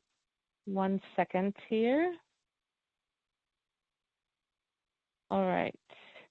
The one question for you is at the bottom.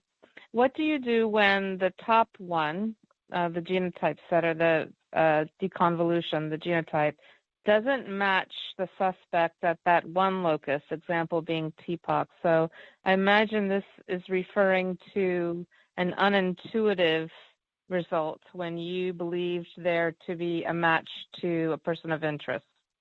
Well, yes, this is a question from Jennifer Watson at Pinellas County Forensic Laboratory, and you will almost always have a person of interest who will not be top everywhere. It's only in really clean profiles, clean major minors, that the person of interest will match the top one everywhere, and only when he's the major then. You will nearly always not be top everywhere. And this is logical, and I'll argue why in a minute, but just to embrace Jennifer's question, this is quite a common line of questioning in court. It's being run quite often, and they say, look, your man's not the top, therefore there's someone else better. And as I said, I've met this in court, and it's perfectly regular. It's coming from a professor in Scotland, Professor Alan Jameson. Expecting the top one to always be the right one is the same as expecting the favourite in a horse race to always win. And of course the favourite doesn't always win. And that's what probability is about. It's just saying that's my top one, but it could be any of these others. And what StarMix does, and I think all the other PGs do as well, if you're not the top one, you get a lower number, a lower likelihood, a lower numerator, and hence a lower LR. If you're a really bad fit, that numerator will be very low, and it might punish your LR to the point of flipping it to an exclusionary indication. I hope that that met Jennifer's requirements, Tamara. I think so. Sounds like it to me. All right. Thank you so much, John, for your lecture today. With that, I think it's time to hand it over to Mike. I'll stop sharing my screen. And Mike, feel free to go ahead and share your screen and begin your lecture. Thanks for coming today. Okay, thanks, Tamara. And I think that I'd like to personally thank the three presenters before me. Excellent job on discussing the different aspects of their software. So Tamara asked if I would just give a brief sort of discussion about comparison of software, and I'll make this short. I don't really have a long presentation, just so we can have some additional time at the end for questions. So My colleagues at the ATF lab, Todd Beal and Steve Weitz, and John and Joe from ESR, we did a collaboration on looking at different models for interpreting low-level mixtures. And so these were artificially created mixtures focused on two-person mixtures. Along the bottom, we have, we're looking just at the 3-to-1 mixture ratio.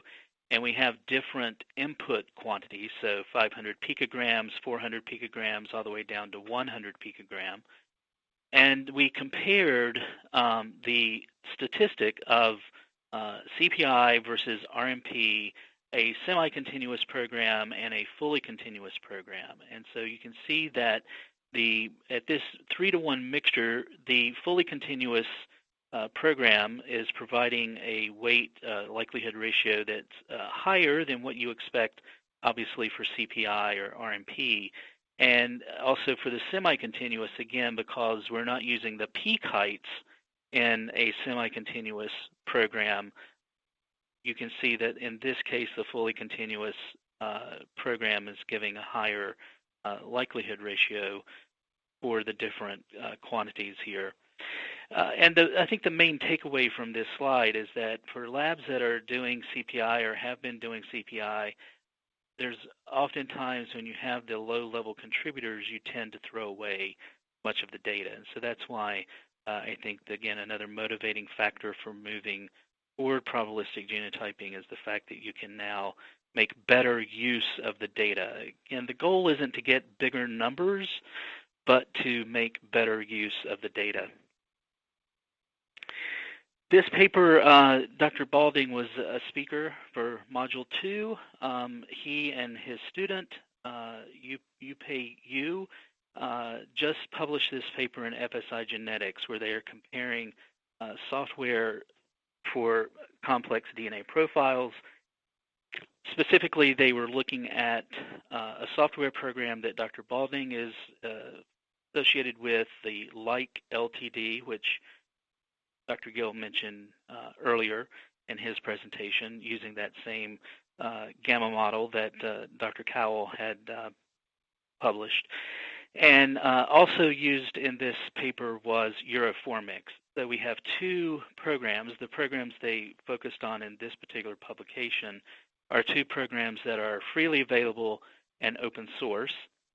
And one of the things that was presented in this paper is this metric IGR, the information gain ratio, and it's simply just taking a look at the log likelihood ratio that you would get from your mixture using your software, divided by the log likelihood ratio of the inverse match probability. That is, what's the highest likelihood ratio you would get from this particular individual. So say, for example, your software gives you a log likelihood of 6 and the inverse match probability is 15, then the information gain ratio is 0.4. So he was using, he and you, the student, Yupei, were using this to compare Euroformix and Like LTD. And what's interesting here in this graphic is that this line here along the diagonal is the line that you would expect if Euroformix and Like LTD gave the exact same answer. And you can see that there are a few dots that fall below this line that are sort of favoring Euroformix. Sometimes there are dots that go above this line that may be favoring Like LTD. But the interesting thing about this study that they noted was that we have two separate programs that are using two different models, and there may be some similarities in how they're modeling, but you're seeing that you're getting effectively the same result from the same data using different models. And again, these are two fully continuous programs. One thing I like that they put in this paper is the runtime, and so Dr. Gill mentioned about some of the runtimes for Euroformix, and so you can see here in a single source sample, Euroformix is taking a few seconds, on average 5 seconds, whereas Like LTD is taking a few minutes, on average about 3. In two-person mixtures, that goes up to 8 minutes for Like LTD, 15 seconds for Euroformix. These are the mixtures they did in this study. And for the 3-person mixtures, you're seeing that for like LTD about 7 hours, and for Euroformix about 20 minutes. So you can see the difference using, again, the same mixtures with 2 different softwares, 2 different models, again, that they're using, and you can see the time that it takes to analyze different mixtures. And so as part of their conclusions, they note that the results from both programs were similar despite being based on different model assumptions, and that the like LTD often reported better results for low-level contributors, leading to they're talking about the AUC as the area under the curve. They did rock curve analysis on this. There's more details in the paper. But they note that although the statistical advantage for using like LT was small, Euroformix, because it does have a nice graphical user interface and faster run times, that people may find that more useful for doing high volume casework type, settings and database searching and so forth. Another paper that was published recently, just late last year, I think, is from a group from Italy, Eladio and colleagues. So this was the paper, a proof of concept multi-software comparison highlighting different probabilistic method performances. So they looked at in this paper 2 semi-continuous software solutions, LabRetriever and LRMix Studio. And as Dr. Gill said, LRMix Studio is probably the most popular software at the moment being used in Europe. And then this group in Italy had access to DNAView Mixture Solution, the software provided by DNAView by Charles Brenner, Dr. Charles Brenner, Euroformix, and StarMix. So using these 5 softwares, they created a set of mixtures. They were actually using, I think, a standard reference material from NIST. And they created different mixtures. So this is 3-person mixtures with GlobalFiler. They also use Fusion 6C, I think. And so you can see it's kind of hard to tell, but I wanted to point out the semi-continuous programs, LRMix Studio and LabRetriever, notice this sort of green plus sign and the red X. And I'm sorry if you're colorblind, you probably can't tell the difference, but you can see that they're sitting on top of one another, basically saying at the different ratios provided, they're all giving pretty much the same statistic for the semi-continuous. Here, a log likelihood ratio of about 6.5 or something like that. For the fully continuous, note all 3 programs are effectively sitting on top of one another, so they're giving effectively the same answer, maybe within 1 or 2 or so log likelihood ratios, so fairly the same, maybe some slight differences, but I'd like to point out over here, notice this is a 3-person mixture that is at a 1-to-1-to-1 ratio, and you can notice that the log likelihood ratio is much lower than what you're observing when you have a difference in peak heights, in peak height ratios or mixture ratios, where you have 6-to-3-to-1, 8-to-1-to-1, and so forth. And again, this is because in an equal amount, 1-to-1-to-1 mixture, you're really not getting an advantage of the peak height or the mixture ratio differences. So you can see that is having an effect, or at least you're noticing the effect on the likelihood ratio. And then finally, here's another example, another set of mixtures. And once again, this is showing over here on the far right, we have 2-person mixtures, so 1-to-1, 1-to-19, and 19-to-1. So we have 3 examples here of 2-person mixtures, and then we have the 4 examples of a 3-person mixture over here on the left, on the bottom here. And on the you can see once again the semi-continuous programs are fairly sitting on top of one another when it comes to the output. So they're giving effectively almost the same answer, maybe slight differences, but for the most part within 1 order of magnitude. And once again, with the fully continuous, you can see that they are, once again, sort of sitting on top of one another, all giving sort of the same similar type of result. Maybe there is an instance where you may have one program or a couple of programs that are giving a little bit higher. In this case, Euro 4 mix, star mix are giving a little bit higher statistic than the DNA View mixture solution, but within a few orders of magnitude, and we're talking about log likelihoods of 25 or greater, which is a quite high statistic. Again, the 1-to-1-to-1, we're seeing really not a lot of information gained from the peak heights here when we have an equal amount of from each contributor. And this is sort of the summary of their comparison looking at global Filer. So this diagonal line here is a hypothetical line that you would expect if the semi-continuous program gave the same statistic as the fully continuous program. The dots would fall on this line here, and what you're seeing is that most of the dots are falling above this line, and what this means is it basically, in all cases here, let's just pick this dot here. This is from one of the mixtures.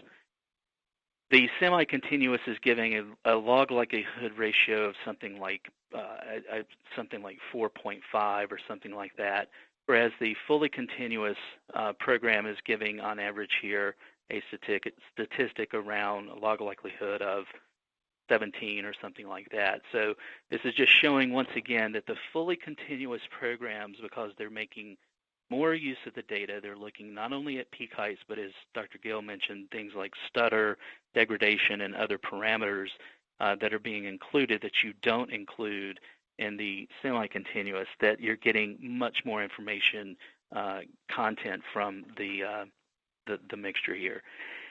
And again, I like to stress that doesn't mean that semi-continuous is bad. It doesn't mean that it's not a good solution. I think it's much better than if this were CPI, we would probably be throwing away much of the data here.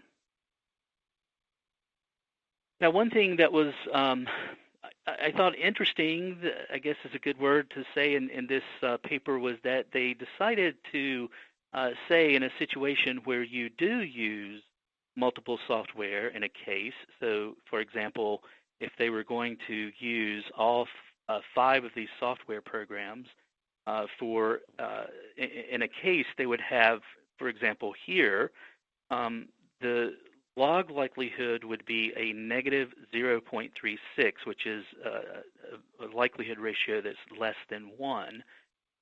Whereas the log likelihood for the continuous models, again, notice they're all fairly, within 2.2 to 2.8 log likelihood. So these are, likelihood ratios that are greater than 100, almost 1,000 here. But their conclusion would be if you have a discrepancy between the software programs where one likelihood ratio is less than 1 and the other program is giving you a likelihood ratio here greater than 1, then your overall result would be inconclusive.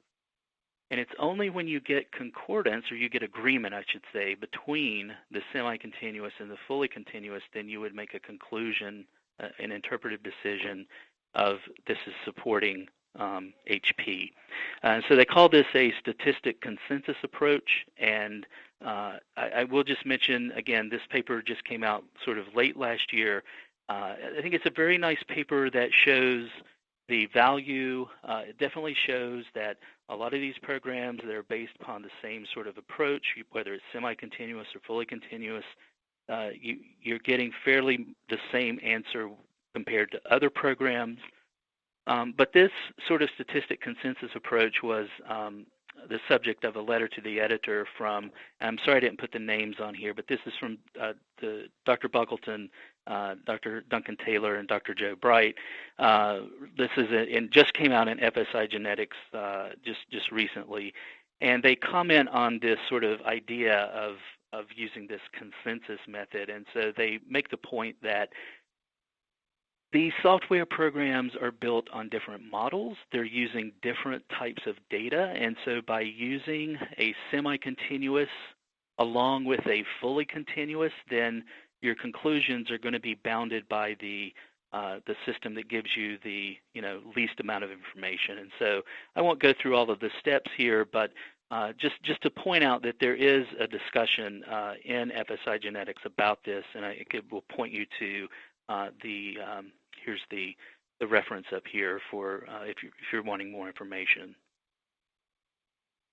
So overall conclusions, I think what we saw was the general trend is that semi-continuous software tend to converge to giving similar results in ground truth data. Again, this is just to reiterate the fact that has been mentioned several times here. There is no true LR when you're talking about casework because we don't know the ground truth always in casework. So we do see that at least in these examples where we are looking at known contributors that are in a mixture that we've made, we tend to see this convergence, this sort of similarity in results with semi-continuous. This is also true for fully continuous. You may see some differences, but that's what you expect.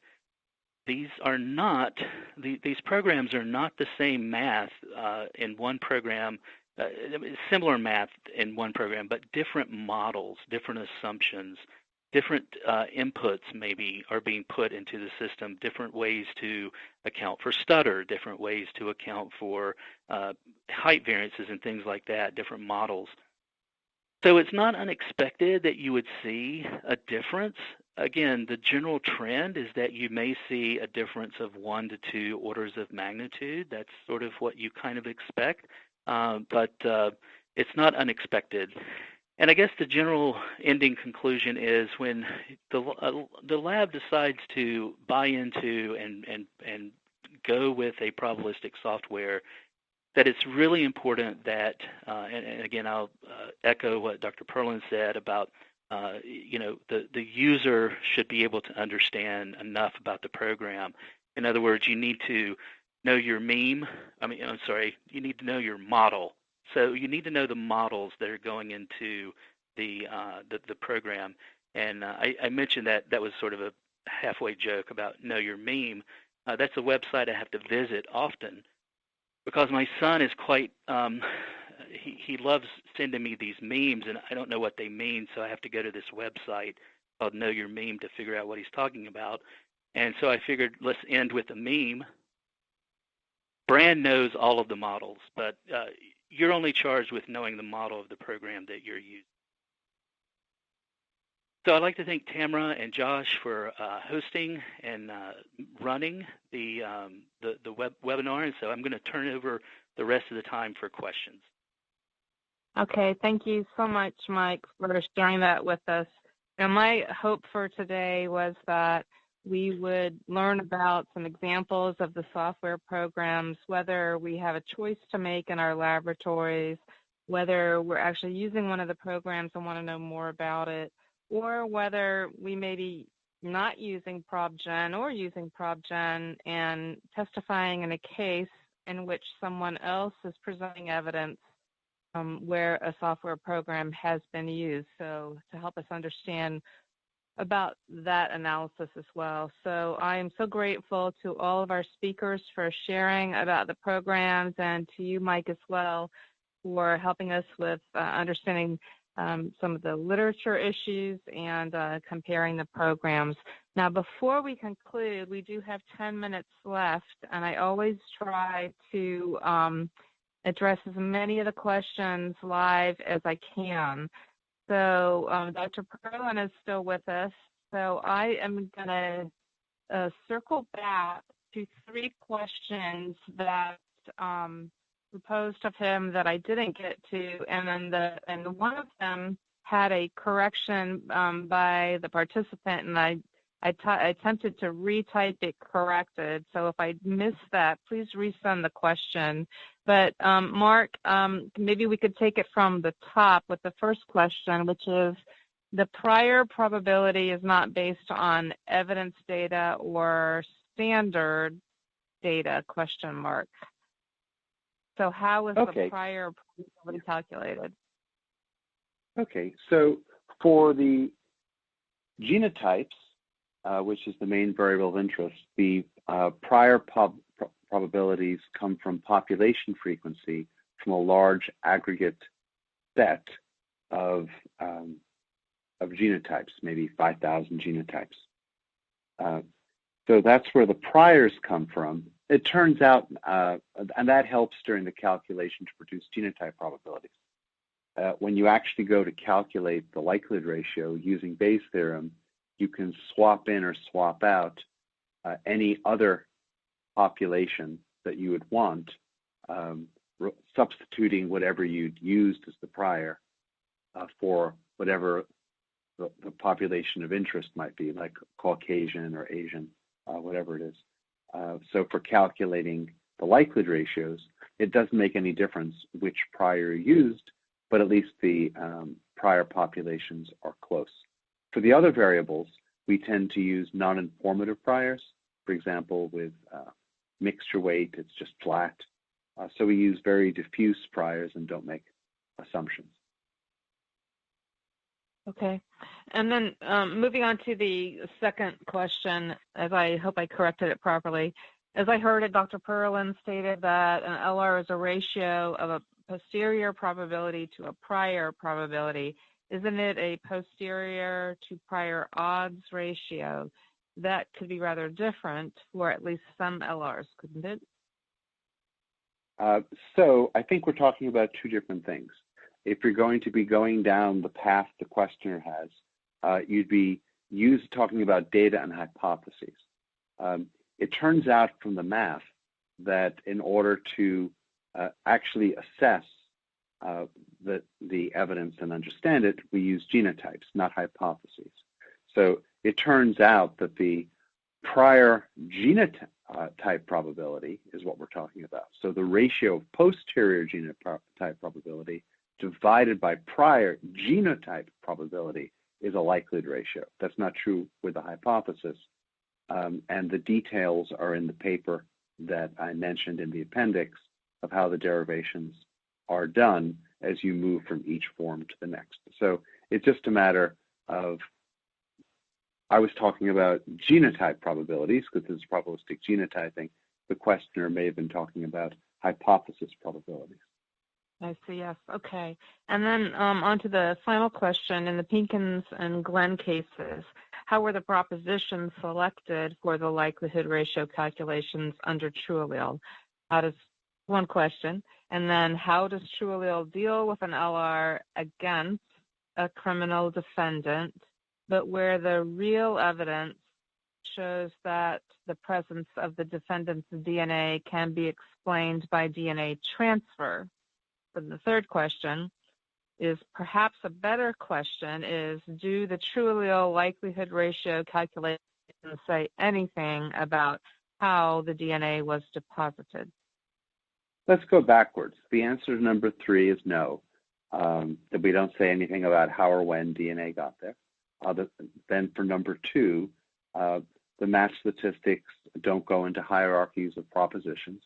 We're talking about comparisons between genotypes or relatives of genotypes or uncertain genotypes or reference genotypes. We're not talking about DNA transfer in the probabilities that we're giving. And for the first question regarding Pinkins and Glenn, the hypothesis is the identification hypothesis. Did the individual who we're making the comparison with contribute their DNA to the evidence? And the alternative hypothesis is the opposite of that. So the hypothesis is, yes, they left it.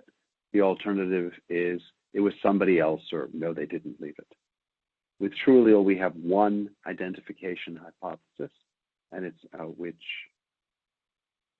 some might think of as HP, and then there's an alternative, which you could call HD, but that satisfies Bayes' theorem and is based on sound mathematics. It also answers any question that we come across. Okay, great. Okay, and I wanted to, that's all the questions. Thank you very much, Mark, for coming back to those questions with us. You're welcome. Good, thank you. So to wrap it up for today, I just wanted to to mention as well that we, in our future webinars, a number of these topics are going to be revisited. I know we had mentioned today about transfer and hierarchy, about the verbal scale, and so just note that some of these things are going to be discussed in different webinars as well. I'm looking forward really to joining next week, next Wednesday, with Sarah Noel from Montreal and Duncan Taylor from Adelaide in South Australia to talk about validation of probabilistic genotyping systems. So I am really appreciative of our speakers for today, and also for those of you attending for coming to join us today to continue learning about ProbGen. With that, I'd like to pass it back over to Josh for any concluding remarks. Thank you so much. All right, thank you so much, Tamara. I'm going to go ahead and steal control back. All right, so with that, we are going to go ahead and close things out for today. Again, obviously, we would like to thank all of our presenters for today, Dr. Coble, Dr. Perlin, Dr. Buckleton, and Dr. Gill for their presentations. Also, Dr. Moretti for her moderation of today's event. We would obviously like to thank all of our participants for joining us for Module 3 in our workshop series. So I am going to, in just a moment, post in the chat pod the open registration for Module 4. That will be next Wednesday. We want to make sure that everyone has access to that is currently attending today's event, so that you can go ahead and get an early jump on registration. We did just open that up, I believe, yesterday. So make sure that you go ahead and register for that, so that way you can attend next week's event as well. Also, you will see below the closed captioning at the bottom of your screen, we do have a link on the right-hand side to our survey. Before you leave, if you wouldn't mind taking a few moments to click on that survey and go through it's a very quick survey, and your feedback is always greatly appreciated, and it helps us to better deliver our content and our online events to you, our audience. Julian is going to be posting some information in the chat pod as well.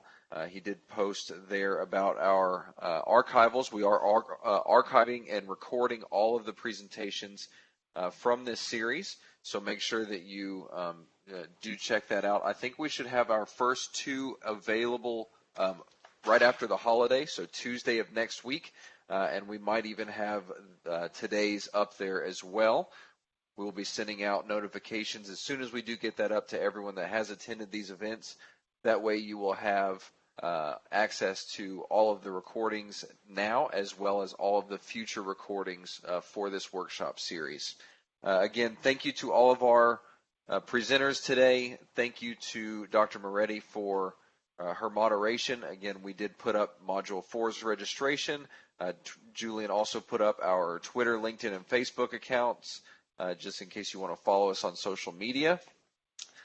We look forward to seeing you in our next event, which will be Module 4, the validation of probabilistic genotyping systems, that will be held next Wednesday, May 29th at 12 p.m. Eastern Time to 4 p.m. Eastern Time. Again, thank you everyone for attending, and we hope everyone has a great rest of your afternoon.